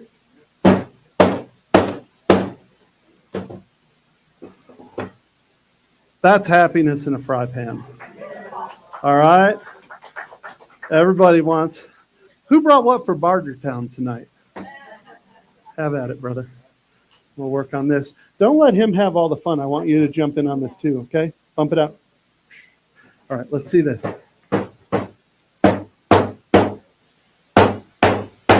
He's having too much fun.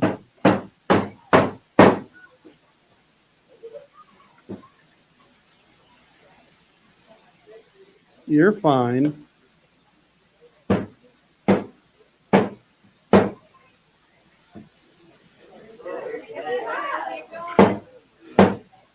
You're in charge of this operation here. Make it happen.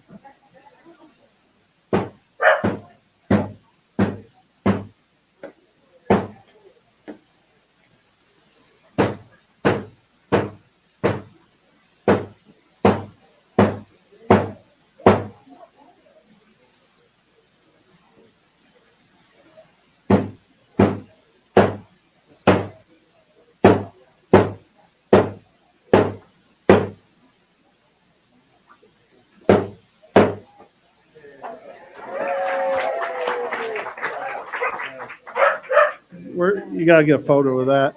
Who's got a camera around here? Pick one of those up. Look at that. Yeah? Oh, you're not done yet. Get done. Get done.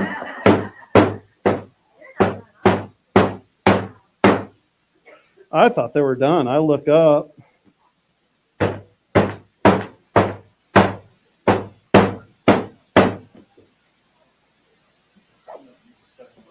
Nope, that's the red cutting board I specifically bring as the trash cutting board.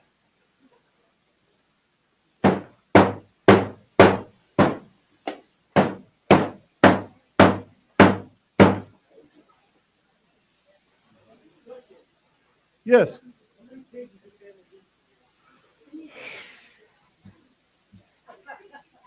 Three kids, all small, 14-year-old daughter that for some reason likes carbs. 1950s USDA, was 1 steer, 1 veal, 3 hogs, and 25 chickens for a family of 4. Okay? USDA today probably will say, eat bread. We probably go through 2 hogs, full-size hogs.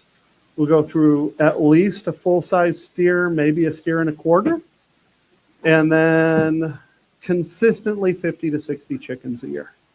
But we eat a lot of protein compared to normal people. I have lost a lot of weight, believe it or not. I am fitter now than I was in my 30s, and this is coming from a former college athlete. Restaurant food made me sick. This stuff, I feel pretty good on it. It's good. It's very good fuel. So, how many kids do y'all have? Just 1, 4. Go with the beef, two hogs and 30 chickens, and then tweak it from there. Do that.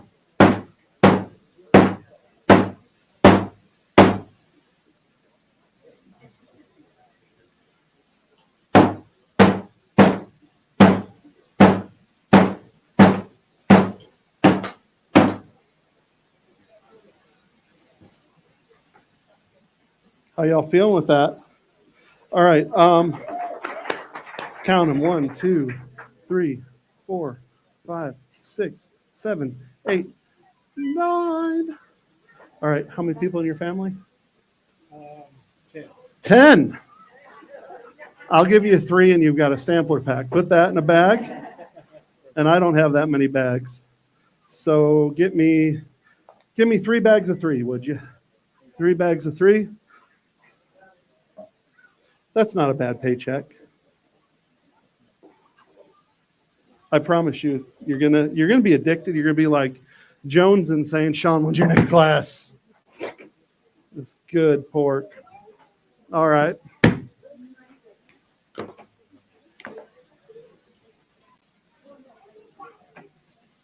All right.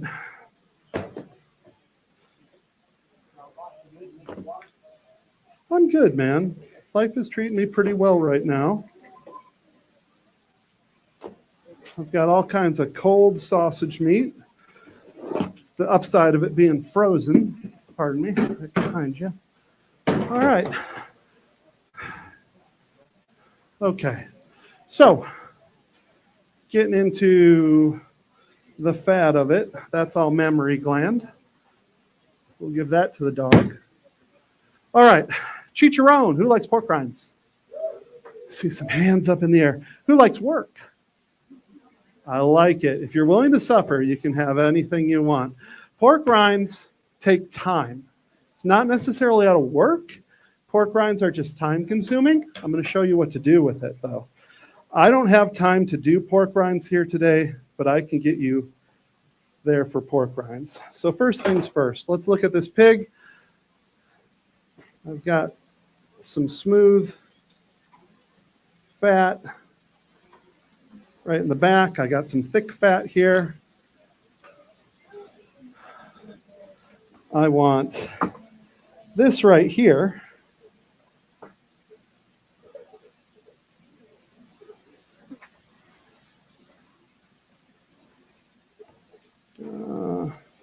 Right there. Okay. It's got these 3 pieces of fat. I'm going to make lardo out of these momentarily. I'm just going to set these on top of something. Close that. So that's going to be our lardo. That's back fat. For pork rinds, we're going to do squares. You're going to rip it to the table. If you could take this, put a hotel pan on here. You're going to need to plug it in. Actually, that'll be fine. Put the hotel pan on. Come on.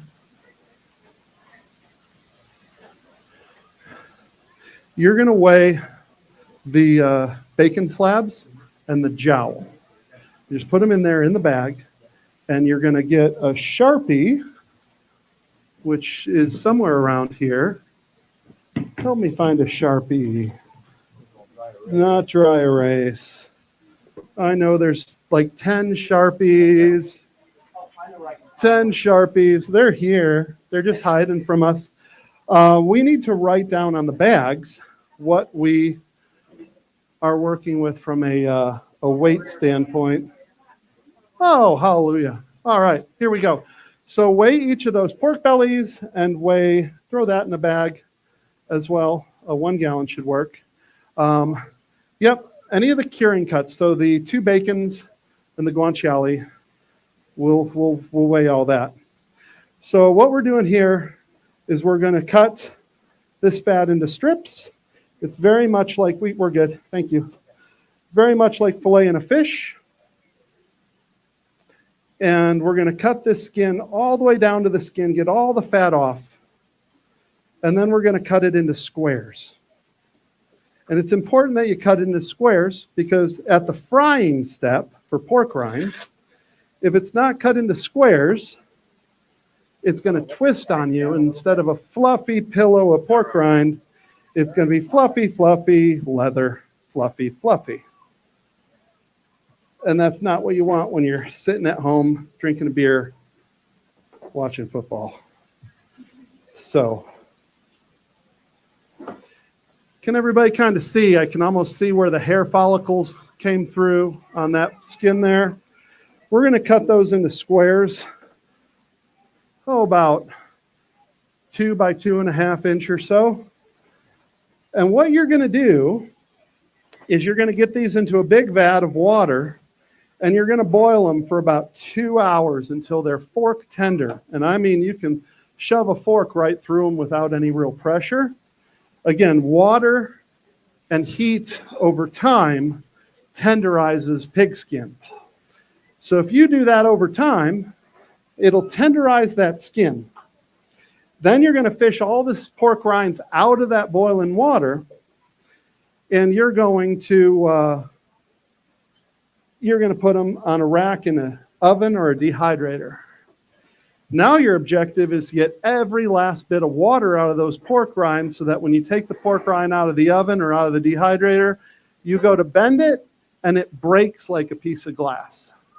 When that pork rind won't bend anymore, what you've created for yourself is forever shelf-stable protein. You keep it out of the sunlight so it doesn't oxidize.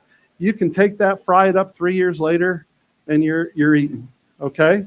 So that's, for your preppers out there, that's your shelf-stable protein from something that's generally seen as a byproduct here in the United States. All the stuff that I've been throwing into there, that stuff I would use at home to make boudin, or I would make scrapple, or other things. Uh-oh, lost that bit of fat. I wouldn't use that for that because that's been on the ground. But every culture has their own way to mitigate waste. So whoever's taking that home, you can make boudin or scrapple out of that as well. Again, none of this should really go to waste other than the bristles and maybe the teeth and that type of stuff. You can use so much of the pig. Please don't waste it.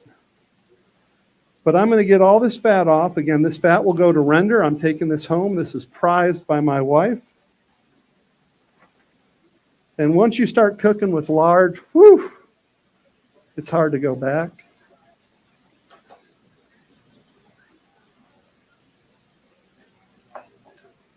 All right. And we'll just square that up. You guys weighing that all? Yeah. Awesome. Have you made that cure already for me? Salt. It's a 2-to-1 ratio of salts to brown sugar. But let's get the weight done on those first, and we'll be wrapping things up fairly quickly. We're going to go through the grind. I'll be working on the ham. We'll do some sausage. We'll do Q&A. Is there anything that I've been hitting on here that people have questions about while I'm doing all this stuff here? Talk to me. Thanks. The shelf-stable skin, Yeah, did you say fry that up? yeah. So take it off the shelf? So you're and going to just- boil it, and then you're going to dehydrate it so that it'll crack. Then you put that away. And when you're just jonesing for some pork rinds, you're going to take some of this rendered fat, scoop it out of the jar, put it in a pan. Then you'll get that up to temp. You want it to be about 350. Then you'll take these skins in, and it's magic. Kids love watching it. These will poof right up. Just that's how it gets fluffy. You need all that water out of it, and you need it fully tenderized. Now, here's the deal. When you've been boiling this stuff, all of that water with the fat and the collagen and all that stuff floating into it, do not dump that down your sink drain. Okay? And more importantly, if you're foolish enough to dump that down your sink drain, do not dump a lye-based drain cleaner down afterwards. You will literally make bar soap, and I have a friend that clogged a 6-inch sub-slab drain. Their kids did, not them. Behold the power of Bengalitzes. And there was some jackhammer and concrete work in their future. 0.025. No. Put that back and get a teaspoon. We'll go on volume with that. Just do 3 tablespoons. Level. And the reason I tell you what a level tablespoon is, I've had people do heaping tablespoons of cayenne when they were supposed to do level teaspoons. So, public school teacher. Anyway, yes. Okay, so once you have like that shelf stable, or once you have your cures shelf stable, Yeah. how do you store it past that? What's an ideal? Keep it out of sun, out of direct sunlight. Especially during that initial drying period after it's been taken off of cure, you need airflow. Don't put it in like a cupboard that's sealed off because you're going to get overrun with mold. If you start getting overrun with mold, catch it early, wipe down with a vinegar rag. Vinegar is your all-purpose, I kill everything sanitizer. What temperature range? You're going to want it at 60 to 70 degrees ideally. Okay. That's hard for me to get in Texas. I basically set my building at about 75. I have a meat rack. I hang it right in the open, and I put a piece of fabric over the top of it to prevent the sun, but it still has full airflow. And that's in your home? Or My butcher building. My wife okay. is very forgiving of my hobbies, but not that forgiving. I would totally hang it in my home. Totally. Like, that's a thing. One of my buddies sells prosciutto to Chef Mario Batali, and he'll hang whole prosciuttos. And these are $1,500 prosciuttos. He'll hang full prosciutto with the hoof on right in the kitchen. Is there any sort of humidity control that you need to be careful of? Go or- to Two Guys in a Cooler. They are way further down this path than I am, but Two Guys in a Cooler on YouTube is an excellent resource. They even have a detailed cure time calculator for time based on the exact thickness and size of the piece of meat you're trying to cure. But they take you through the process of creating a cooling cabinet with a humidifier and a dehumidifier. I haven't gone through that whole process yet because I use my cooler for a lot of things, and I'm in the process of constructing a 400 square foot cooler. And then my smaller cooler will be a curing chamber. Thank you. Yep. Makes it nice. You got the pink salt in there? Nice. All right, so we've got the skin. Let's finish up with the skin, and that ham should be thawed. We'll be on that. We're going to grind, and we're going to land this plane, man. This is awesome. All right. Now, this is just part of what we do in our 3-day classes. Of course, the first day is the kill, organ meat meals. Our chefs take you through all the organ meat preparation and stuff like that. We also get into country pâtés. We really geek out. You never know who's going to show up. And then, of course, there's campfire time and all that good stuff. 6:25, we have a class coming up. Oh, what is it? First weekend of November. It's like November 7th through 9th or something like that. And if you send me an email, Shawn at crunchymamafarms@gmail.com. I've got business cards here. And if you say, I saw you at Midwest Preparedness, even if you're online, I'll give you $100 off of that November class. We also do beef. Beef will be November 23rd weekend, 21st through 23rd. That's a $9.75 class. If you take a quarter of a pork home, an eighth of a beef, so you're getting about 400 pounds worth of beef. But it's $9.75 for the beef class. You book more than a month out, it's $8.75. You say Midwest Preparedness, I'll give you an extra 100 off of that one. Yeah. So I know you're talking about processing these guys. It was like 10 minutes at the meat plant. How much time do you budget now? Huh? I'm asking because I will process Homestead? chickens. Yeah, if you're homesteading it and processing a pig. The thing with the processing plant is they have a shrink wrap tunnel, which you just throw it on a conveyor and it shrink wraps it for you. And they have a bandsaw. And the bandsaw, a 3-phase bandsaw, is going to speed everything through because you do all the cuts pretty much instantly and squarely. Home, depending on how experienced your crew, I would give yourselves 5 hours for the processing part, 2 hours, 2 to 3 hours for the scald and scrape. Skinning it out, you can shoot and skin one out in 30 to 40 minutes. Yeah. Curious about your sausage making. My personal preference that I learned through culinary school was the 3-2-1 method. 3 pounds of meat, 2 pounds of fat, 1 pound of ice. Yep. Do you still do that same scenario or do you do something that's a little different? I do it based on whatever. I'm going off of pre-written recipes. So we'll generally use stuff from Bruce Adele, Brian Polson. I've also got this venison sausage cookbook that I use for the chorizo recipe. But yeah, generally you're looking for a fat, a protein, and a liquid. So it depends. Like, for example, a bratwurst, we're going to have some back fat, we're going to have lean meat, and then we're going to add dairy of some sort. With the chorizo, we're doing full pork, but we've got our meat and fat there, and then we're going to add apple cider vinegar. We're actually going to make about 5 pounds of that shortly. So it all depends on what you're going to do with it.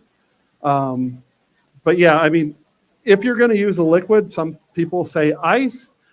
A lot of that is to keep everything cold, especially if you're doing like a salami or something and you don't want everything to smear. I'm generally not doing fresh salami. That's something that I haven't gotten into yet. I mean, a true salami, it's just bacteria. It's a fermented meat product. It's pretty wild. A lot of my friends call me a sissy because I haven't gone there yet. I'm fine with that. I will in the near future. But yeah, it's follow the recipe when you're first starting out and then play with it. Dial it into what you want. I would rather add wine, brandy, vinegar, something to give it a little flavor. What I'm doing now is I'm removing the H-bone. Bone that guy out. So I've removed the H-bone. This has finally thawed a bit for me. And I'm just going to go culatello with this guy. So the back of the leg. Yeah. What do you do with the liver? I eat it. The trick with liver is it changes its texture and consistency when you freeze it. So a fresh liver is going to be night and day better than a frozen liver. It's going to get more of that gritty texture once it freezes. Typically what we'll do with the liver is we'll either put it in a dairy soak, typically buttermilk, or what we just started doing, one of our friends did a mission trip down to Venezuela, and what she came back with was lime juice and vermouth. And lime juice and vermouth on a fresh liver changed the frickin' game. It's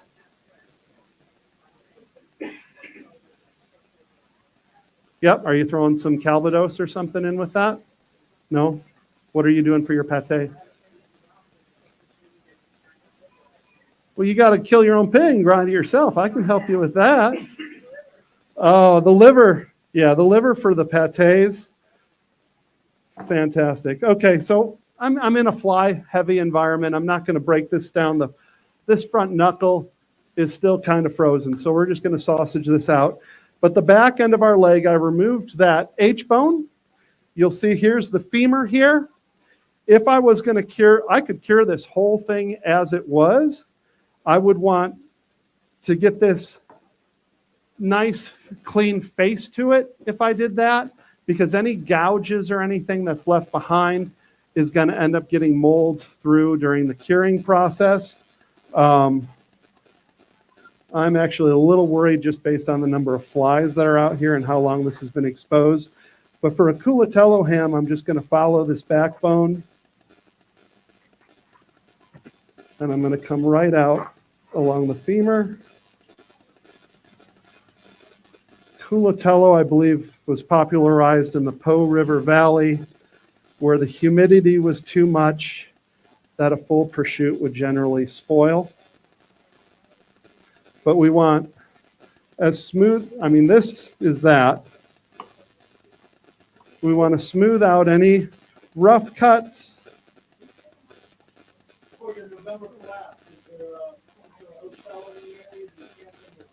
You can absolutely camp on my property at no charge. For hotels, we typically would recommend the La Quinta in Bridgeport, Texas, or you can stay at any of the hotels in Decatur, and that'll put you within about 20 minutes of the farm. That's kind of gouged. I'm just going to clear this out, because you guys want some more sausage to work with. Can you bone that out for me?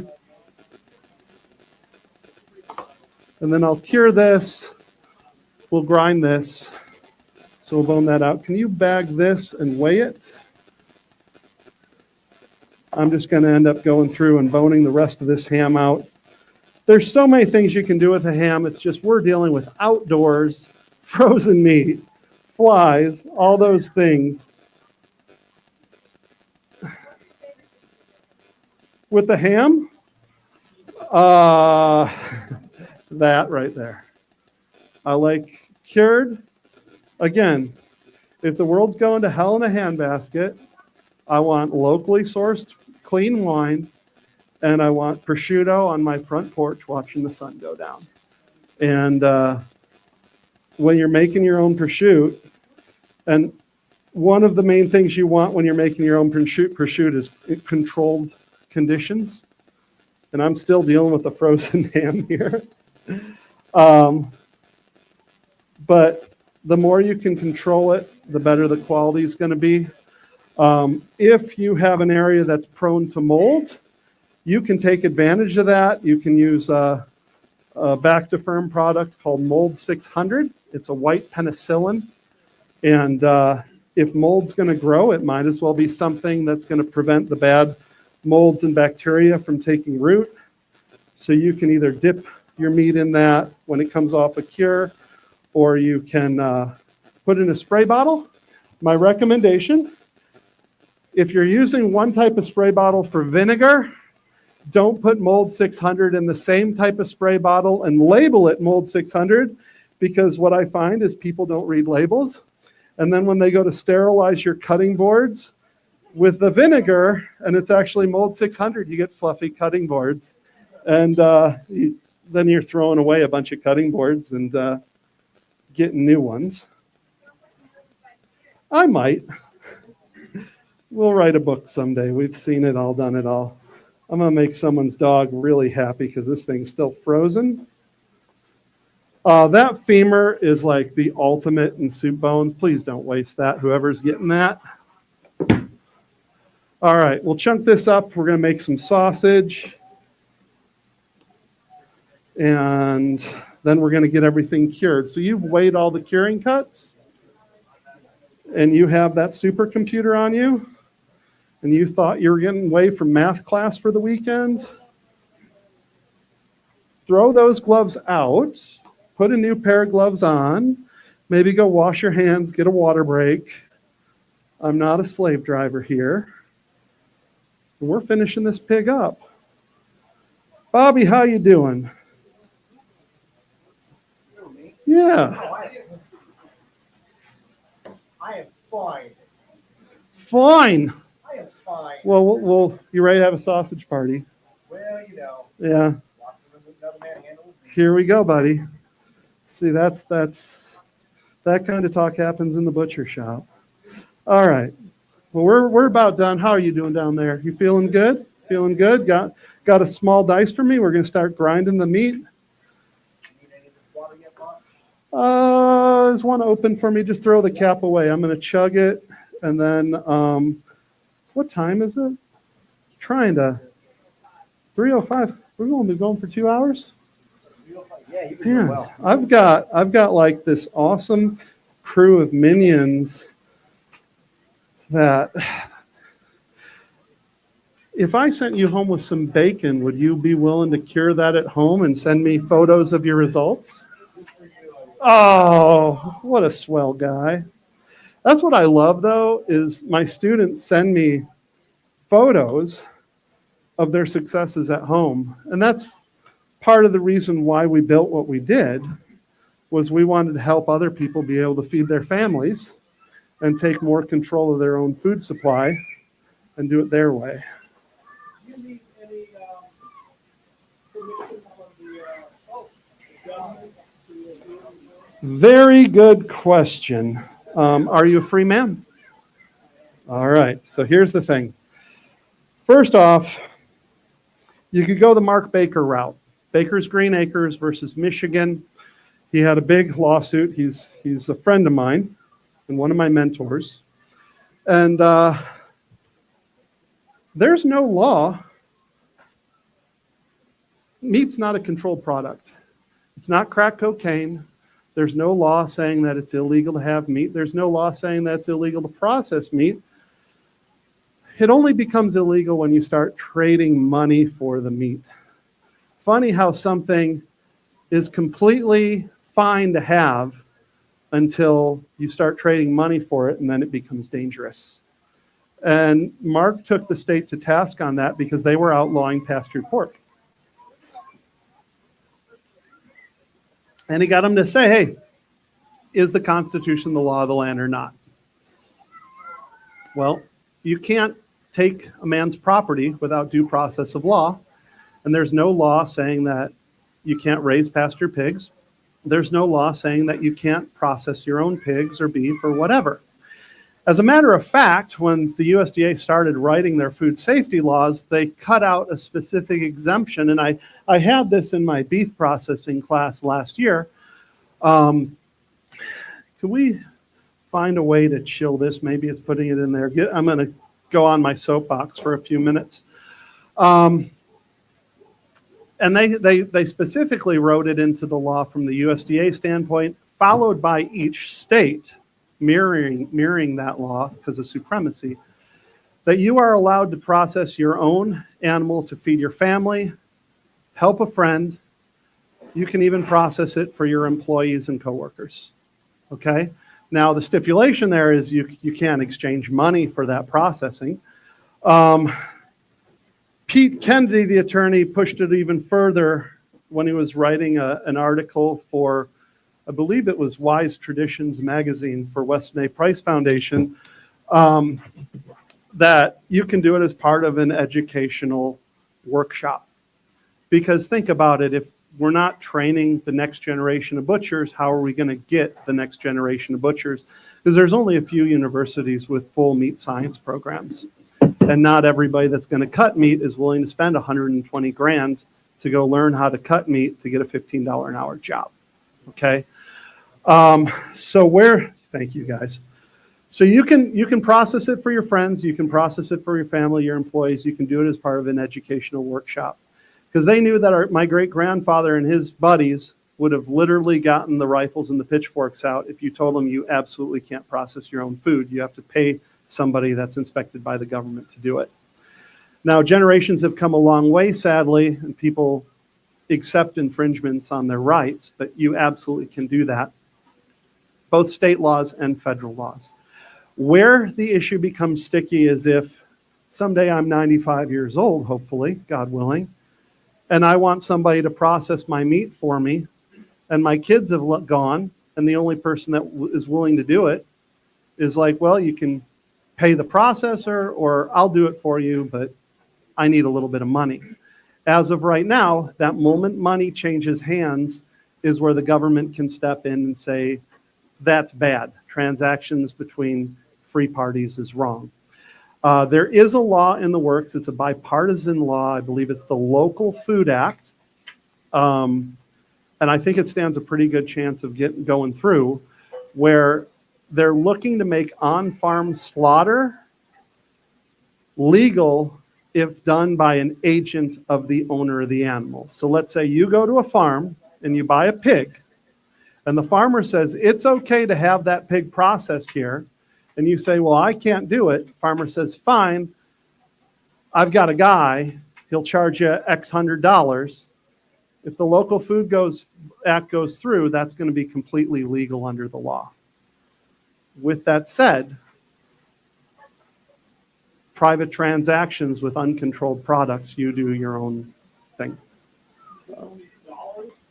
Dollars. I believe they've got something written in regarding trade, but that's a lot harder to quantify. What I do is I do workshops, I do classes. Everybody in my class owns a share of the meat.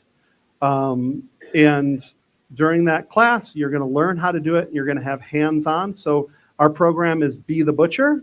You're literally going to be the butcher, and you're absolutely allowed under any law that there is to process your own meat for you and your family. How many times going to your class without studying? So I turn around and actually show people how to do that. One. Hands down, I've taught hundreds of students. I've had most of my students that are serious about it that have, it's about 50-50, right? You've got your foodies and you've got your homesteaders. And the homesteaders are generally taking the class because A, I want to be prepared, or B, I've got a pig that I'm going to harvest next week. And the objective of our class is to take you through where you're doing it, everything but the shot. I'm going to pull the trigger on my property, but I'm going to show you how I'm going to do it, and you're going to be right there. And in fact, one of the students I'm going to hand the rifle to, with the beef class, I'll generally, we have about 50% veterans in our classes. And one of them, I'm just going to hand the rifle to, or for beef, I'll have somebody with a secondary rifle, because we're harvesting on pasture. So 10 feet away with a 44 mag carbine. And, you know, everything mouse to an elephant, any quadruped is going to break down very similarly. It's just a matter of scale. What you're going to see with the sheep class, it's anyone can do it with a rope over a tree limb. To a pig, it's a little bit heavier. You might want these things for mechanical advantage. To a beef, let's look at the systems for doing a field harvest of a beef, and then mechanically, what is your ideal solution to harvest that beef in a clean manner? And I've watched plenty of things online which are absolutely unclean and unsanitary for harvesting beef, which is where I feel that I bring value to you, showing you how to do it in a more clean manner. Because I mean, I've seen guys harvesting beeves and the hoof is still on it. What was that hoof walking in an hour ago? And then they're doing a hot water wash down. Which way does poop flow? So they're spraying those hooves, and where's that stuff going? Right on their meat, right on their tenderloins, right into what's going to become their hamburger, and that's not okay. This pork is, except for my helpers here, is primarily going to my family. So I've been doing everything I can from the perspective of being here to keep it as clean and sanitary as possible. But still, it's summer, there's flies. I'm treating this more like a hunting camp than a professional butchery. But yeah, we're going to walk you through the whole thing. And then November 14th through 16th, we'll have Tribe Day. William's going to be out there. Tag's going to be out there. I've got a bunch of chefs. We've got one of only 9 asado crosses in the country. We're going to be roasting a whole beef. We're going to have a couple hundred of former students and friends of the farm. So if you're interested in that, you can sign up for that online. That's $50 per adult. You're going to get basically all the beef you can eat. Bring other dishes to pass. We're going to have some campfires. A sommelier is going to be there teaching us about alcohol if you're into that kind of thing. But we're going to have some fun. But we're not done yet, are we? I'm talking so much, they get me talking. Let's get a vinegar spray down here, and let's get this grinder going. Again, it's not the cleanest setup here. We're treating this more like deer camp. But let's get the grinder up here, and let's grind. We're going to do this a double grind through the coarse plate, and I've already got that set up for you. Where is it? Right here. I had chilled this earlier, but we have so little pork that we're not going to have too much trouble with it. If I was doing salami or something like that, I would want this very, very cold. If I was doing a full beef, I would also want it very, very cold, because what's going to happen is it'll start cooking in the throat of your grinder after you put about 300 or 400 pounds of meat through. Got our cure here. Okay, have you used a grinder before? No? Well, we'll learn you. Can you close that for me?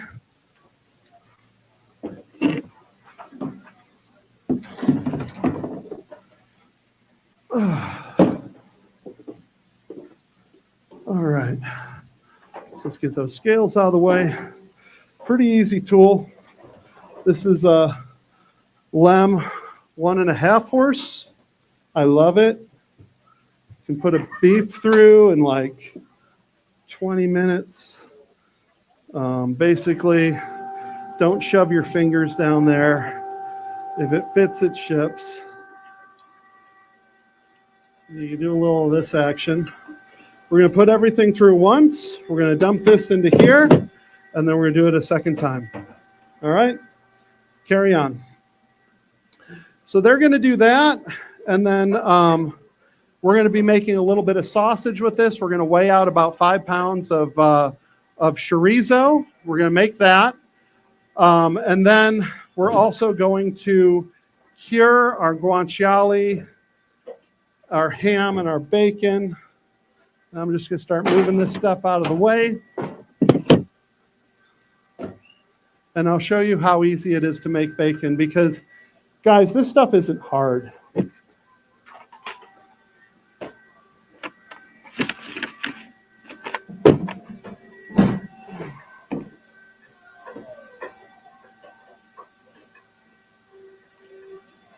All right. So they're grinding. They're going to double grind that through coarse plate. And you don't need to stay there with him. I'm going to need you for your math skills. All right. We're not going to do that. We're going to do the lardo, bacon, loin.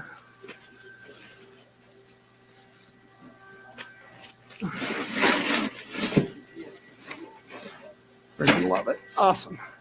All right. So here's what we've got. We've got some meats to cure. I've got my math magician here. We've already weighed out. Oh, you guys did weigh them out. Thank you. Okay. So I don't even need this. I'm going to need a small cup or bowl. I know it's hanging out around here somewhere. That's the one. And then I don't even need this anymore. I'm going to use this guy. All right. So we're going to put that on there. We're going to put that to grams. So this is,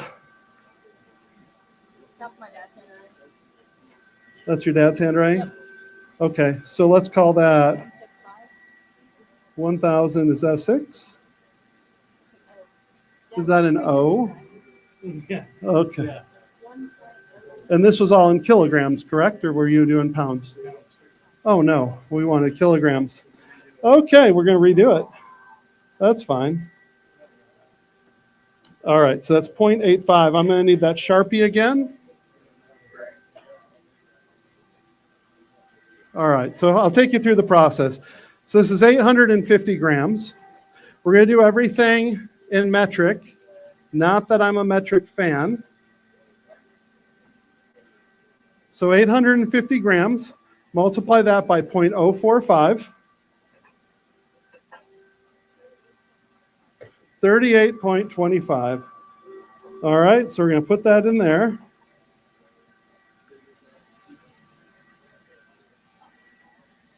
Are you okay if I go 39? Yes. All right, so I've got multiply the weight by 0.045 because we're doing a sugar and salt cure. That's the guanciale there. I'll throw a little garlic in there because why not? And then we've got ground pepper and bay leaf. And I'm just going to throw a heaping teaspoon of ground pepper and bay leaf. We get that on the meat side, and we're going to kind of massage it all around. And we'll cure this. I know I've got this whole range here. We're going to cure this for roughly 1 day per pound, and I know it's going to be safe and good and wonderful. And that's a thin piece, so I'm happy with that. So roughly 1 day per pound. After I've done 1 day per pound, I'm going to rinse this all off, scrub it actually. You might think, hey, I like salt. I'm going to leave a little bit of salt on there. No, no one likes that much salt. You're going to rinse all the stuff off. You can even let this soak for a few minutes and then let it hang till it's lost 30% of its water weight. And then you've got guanciale. Maybe you don't want guanciale. Maybe you want just extra bacon. Once this gets off a cure, rinse it off, let it sit for overnight in the fridge so it dries and forms a sticky pellicle. Throw this sucker in the smoker at about 230 until it hits internal temp of 140. Take it off, let it overnight, take the skin off, slice, you've got jowl bacon. And it eats just like bacon. All right, so that's that. Let's get this bacon slab. I did it in pounds. 2.05 kilograms, so that's 2,050 grams times 0.045.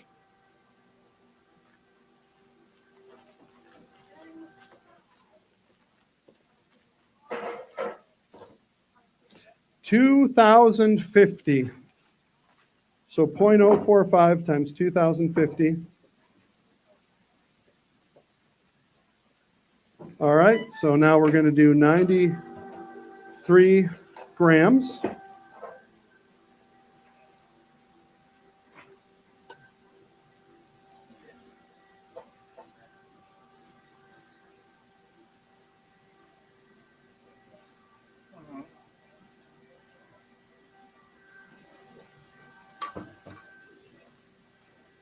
Throw that in. That's a lot bigger cut. I'm going to throw a whole tablespoon of salt or pepper and bay, a little bit of garlic.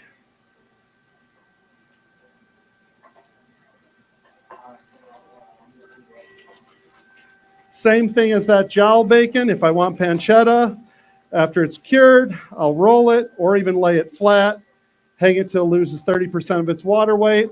Otherwise, if I want standard American bacon, I'll rinse it off, let it cool in the fridge overnight, smoke it, 140 internal temp, and then let it sit overnight, skin it, and slice. Yes, sir. I always do, except for here. Part of the reason is we don't have full control. My vacuum sealer is about 200 pounds. I use a chamber sealer. They are wonderful. We're big fans of VacMaster. Part of the reason I like them, A, they're efficient, but B, it's like 8 cents per bag as opposed to 30 to 60 cents. So I dig that. 2,000 times 0.045. Huh? 90? So we're just going to scoop this. Again, this is salt, sugar, a little bit of pink salt.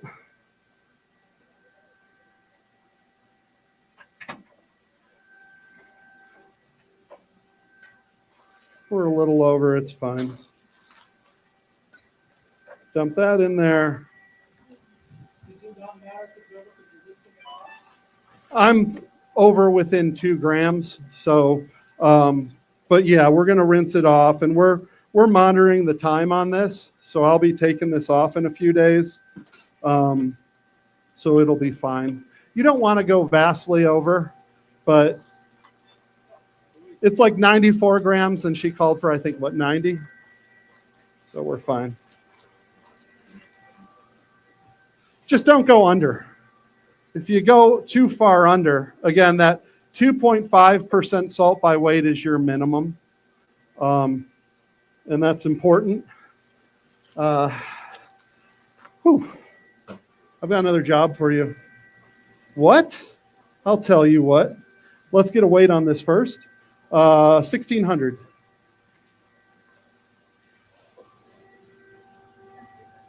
$72.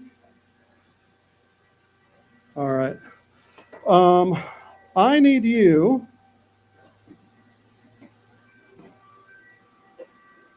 I'm running out of cups and bowls and stuff here. Come over here and zest this orange for me. I know, weird request, but it's going to all make sense in a minute. And then while we're doing that, I've got this lard. It's fat with the skin on. We're going to turn this into a charcuterie cut called lardo. And what we're going to do is we're going to weigh that. This one, you had it right for grams. And then basically, we're going to do almost a 1-to-1 ratio of meat to cure. Okay?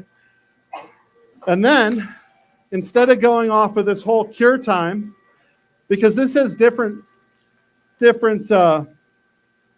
this is going to take the salt differently. This is almost pure fat, whereas the meat will get the salt through osmosis. The fat's not going to take this on as well. In Italy, what they would do with this lardo is they would have these ancient marble boxes, and they would just do almost a pure 1-to-1 ratio of the cure, basically a salt, maybe some herbs such as rosemary, and then they would seal it off, and they would seal the sarcophagus, and they would let it sit for a minimum of 6 months, okay? Because it takes a long time for that cure to work its way through the fat. After 6 months, they would take it out, they would hang it, and then whenever they want, like where we would normally put butter on bread, they'll just take a slice of that lardo and put it on a crusty bread. They would put it on a charcuterie board. It takes time though. And you're going to want to seal this, and you're going to want to let it sit on the salt for a minimum of 6 months. And you're not going to want it to have the light of day, because the sunlight will oxidize your fat. A real easy way to go about it, throw this in the bag. I'll vac bag this when I get home. Throw this in the bag into a cupboard, a box, or a paper bag, and just forget about it for 6 months to a year. So for that, I'm going to throw some rosemary.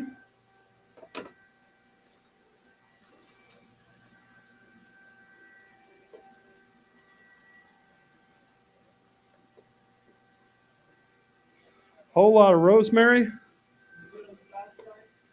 Put it on the fat side. And then I need to weigh out my cure for that. So I'm going to take this stuff off to the side.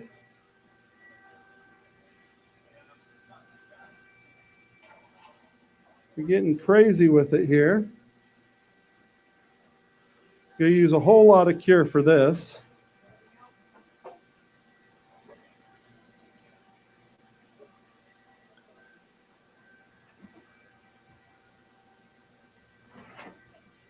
You're finished? I need 70 grams, eh? Hang on. I need 70 grams for your project.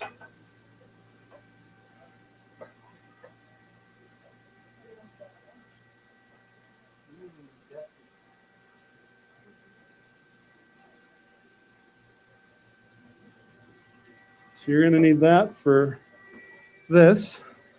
You zested that. Take a knife.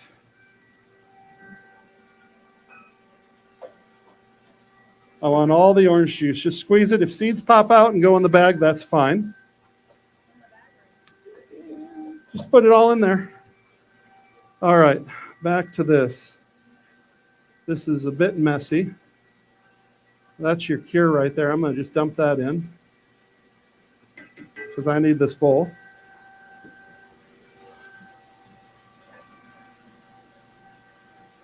Actually, we're going to go 50%. This is why I go through so much salt. You have mine on your property.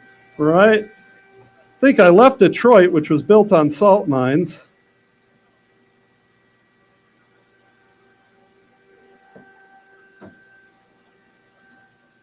Oh, a little of that. All right, nothing's gonna get me sick there. I'll just go 50%. You can go all the way up to a 1-to-1 ratio, but as long as you got a 50%, you're good. Because there is nothing going to survive that much salt and nitrate. Huh? I'm going to do you one more, and I'm going to give you fennel. Because the Italian, all their porchettas and all their flavor vibe, they have all this fresh fennel.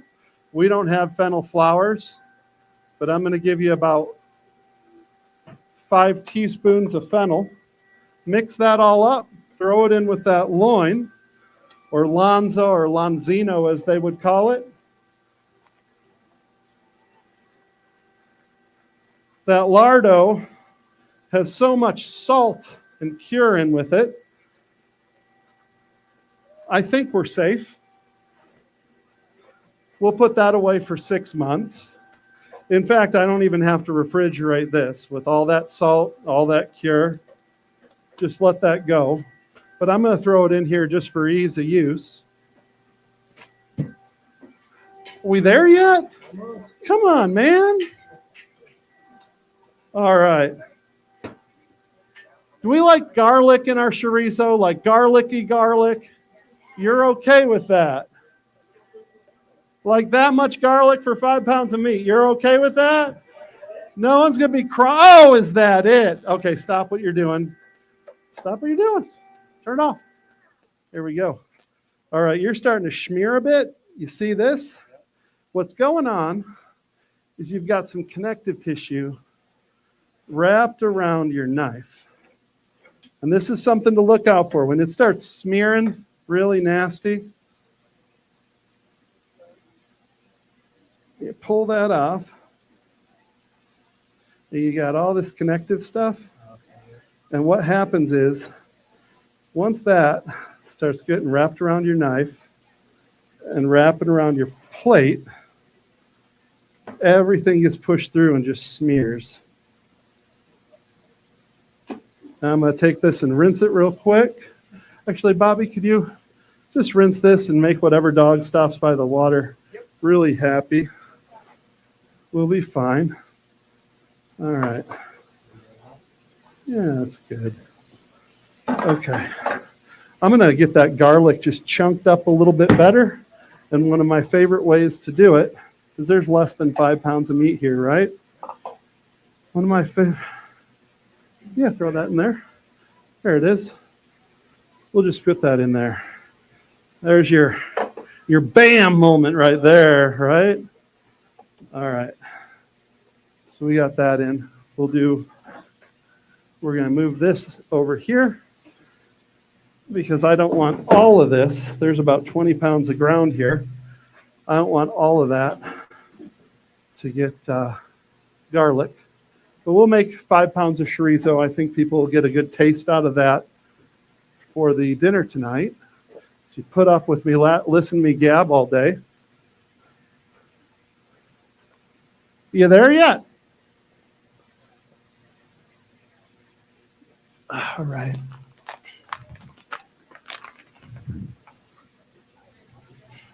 Weren't expecting to do this when you woke up this morning, eh? It's about to get really tasty. All right. That should be good. Bobby, stop. You're a perfectionist, baby. There we go. Thank you. I know, I know. All right, this is going to grind a lot smoother. That's just something to watch out for, and I should have told you. What happens is your connective tissue left on the meat is going to start wrapping around the knife and then clogging up the plate, and you're going to get this smeared consistency, which is more emulsified, almost like hot dog meat. I'm going more for like Johnsonville brat. I like a little bit of a chew to it. Look how much that goes through nicely. This is going to chop up that garlic a little bit finer. And this is going to be the start of what we're using for our chorizo recipe. The chorizo recipe is from the venison sausage cookbook. I've got it on the table. We altered the recipe because the recipe called for 2 tablespoons of cayenne pepper. My wife prefers white girl level 2. So we cut that down to 1 tablespoon. I'm sorry, they called for 2 tablespoons of cayenne per pound of meat. We go to 1. It's much better with 1. And then we've got everything in this throat here. And we're going to pull this out. I'm going to put it in the hopper just for a second so I can tear the scale. And we're going to weigh out 5 pounds. And we're going to make 5 pounds of sausage. That's good. That's fine. Yeah. So we're just going to set this here for now. We're going to weigh this out. All right. All right, let's take that meat.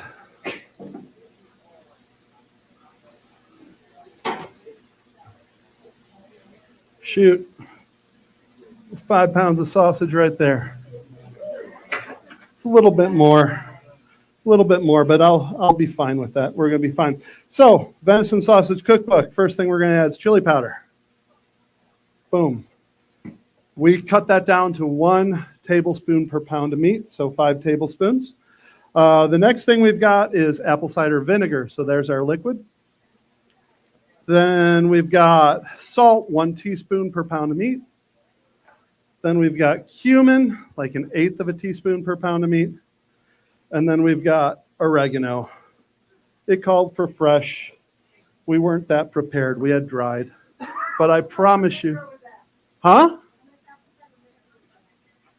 Oh, golly, I knew there'd be somebody asking, which is why I brought the book right here. My daughter set everything up for me.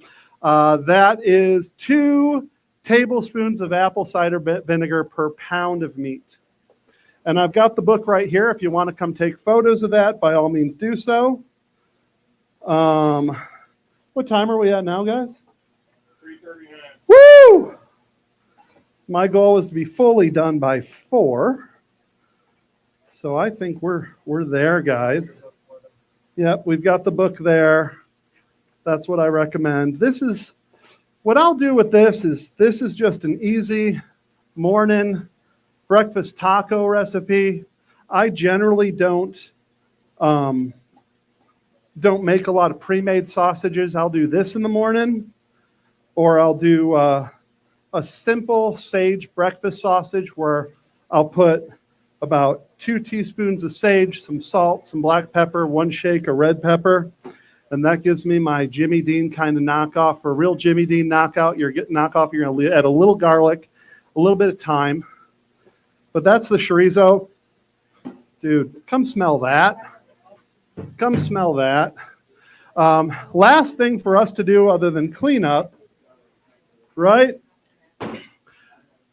Who here has used a Food Saver vacuum sealer to seal ground meat before? Who hated that experience? Awesome. Vacuum sealers are better, but what I love is using a sausage stuffer to fill bulk bags. Has anyone not seen how to do that before? I'm going to show you how to do that. All you do, you're going to take our stuffer. We're going to fill that with just plain ground meat. And again, I usually like just plain ground meat because I will make my sausage on the go in the morning.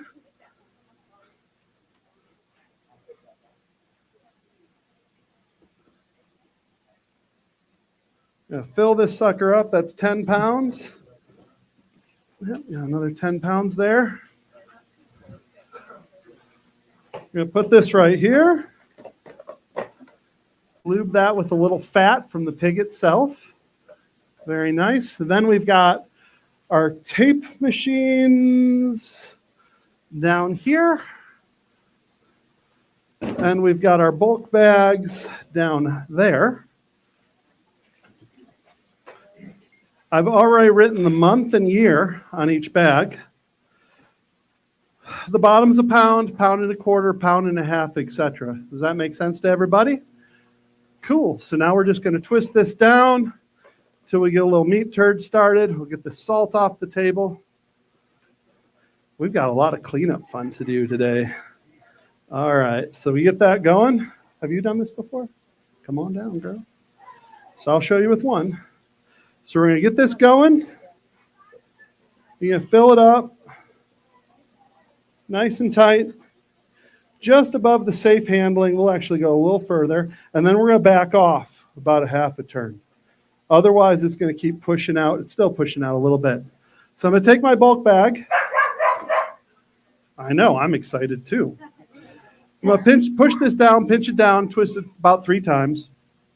Nice and tight. We don't want these loose goose turd bags. We want all the air out of it. That way, this is going to last in the freezer up to 2 years. Okay? Now what I've got is I've got ground pork that I can do anything with. Breakfast sausage, sage, pepper, salt, little red pepper flake. Italian sausage, let's do a little red pepper flake, salt, pepper, fennel. Chorizo, apple cider vinegar, chili, garlic, oregano, cumin. Push that right down. Don't hesitate. Go straight down. When you put these in the freezer to freeze, don't do that. Why? The myoglobin's going to leak out. It's going to drain. It's going to stick to the bottom of your freezer. You go looking around your freezer. You're tearing the bags. Now you're getting freezer burned meat.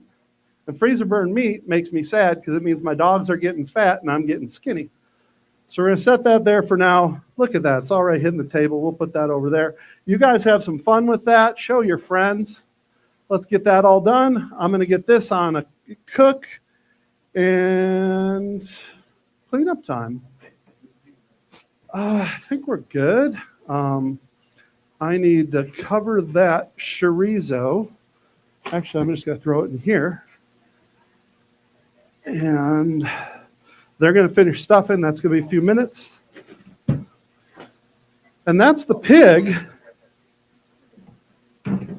I'll cover this so no flies can get into it. We've gone through a lot today. Does anybody have any questions about what you've seen, what you maybe didn't see and want more questions answered about? I mean, how are we doing here as far as pig processing?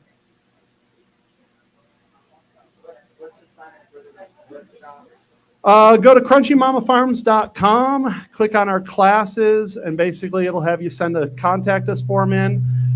Put that you saw me at Midwest Preparedness Festival, and I'll give you $100 off of that class. So it'll be $525. You'll leave with a quarter pig. You'll literally bring home the bacon to cure and finish doing that at home. And it's 3 days. We get pretty intense into it. We actually make the chicharron. We're going to do country pâtés and all that stuff too. For what? Why? USDA approved. Where's that vinegar that we were spraying? It's all natural. It kills a lot of bacteria and I was actually made cleaning ingredients. That's why I married the crunchy mama. It's 50-50 vinegar and water. USDA is going to require 40% vinegar, 60% water. 50-50, you are safe. And seriously, like, you get mold on prosciutto or something, you spray that, it doesn't come back. Vinegar's age-old sanitation. Yep. Mhm. Standard white vinegar. Yep. None of the new stuff. What are they like 4% now or something like 30? No, just the standard. Yeah. If you go with the 4%, again, you do that 50-50, you're still going to be in their safe zone. There are other things that you can use. I think they've used ascorbic acid and stuff like that. Just use the vinegar. It's cheap. It's effective. It does what you want it to do, especially if you have wood cutting boards. Little salt, clean that with some water, rub some salt into it, spray it down with a little vinegar. Nothing's going to live on that. I prefer the wood over the plastic. But with all my students and all the things they do, wood would be very expensive. So, any other questions? We do beef too, all that stuff. We all pretty good? All right, Mia, you gonna help clean up? Bring the fry pan over and the induction burner. We're gonna cook up this sausage for everybody.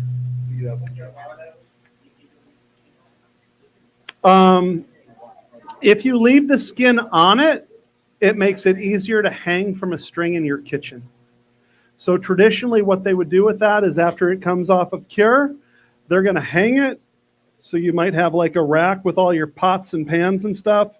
Do a little hook off of that. You run a piece of butcher's twine through a hole that you cut in the skin. And then every time you want a little piece, where you would normally use a piece of butter or where you might put a piece of cheese on bread, now you're switching over to a piece of lardo.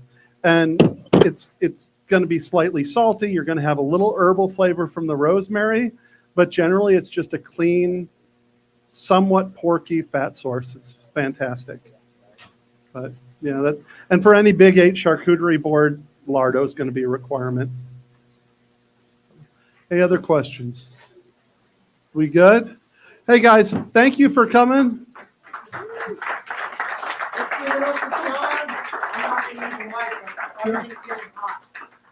Well, you can pull one of my business cards here. It's crunchymamafarms.com. We're in Albert, Texas. We do have in November coming up, well, October 11th and 12th, we've got I Shot a Deer, Now What? Using some very unfortunate Dorper sheep as a stand-in for the deer. We're then going to do, I believe it's the 7th through the 9th, we're doing the pig class. We'll do Tribe Day with the beef roast, $50 per adult, November 14th through 16th. 21st through 23rd, we're going to have a full beef class using 2 separate beef. Everyone will leave with an 1/8 of a beef and full stomachs. And then Thanksgiving weekend is our 1 chicken class of the year. We do it on 2 separate days, Thanksgiving weekend. All right, guys, give it up one more time for Shawn. We are going to move into potluck mode. Everyone can pick your chairs up, pick your cups up, pick your dogs up, pick your husbands up. Whatever you got to do. Let's get this entire floor. Jonathan, stand up and raise your hand. Jonathan is the guy who's the point of contact for the potluck. I'm going to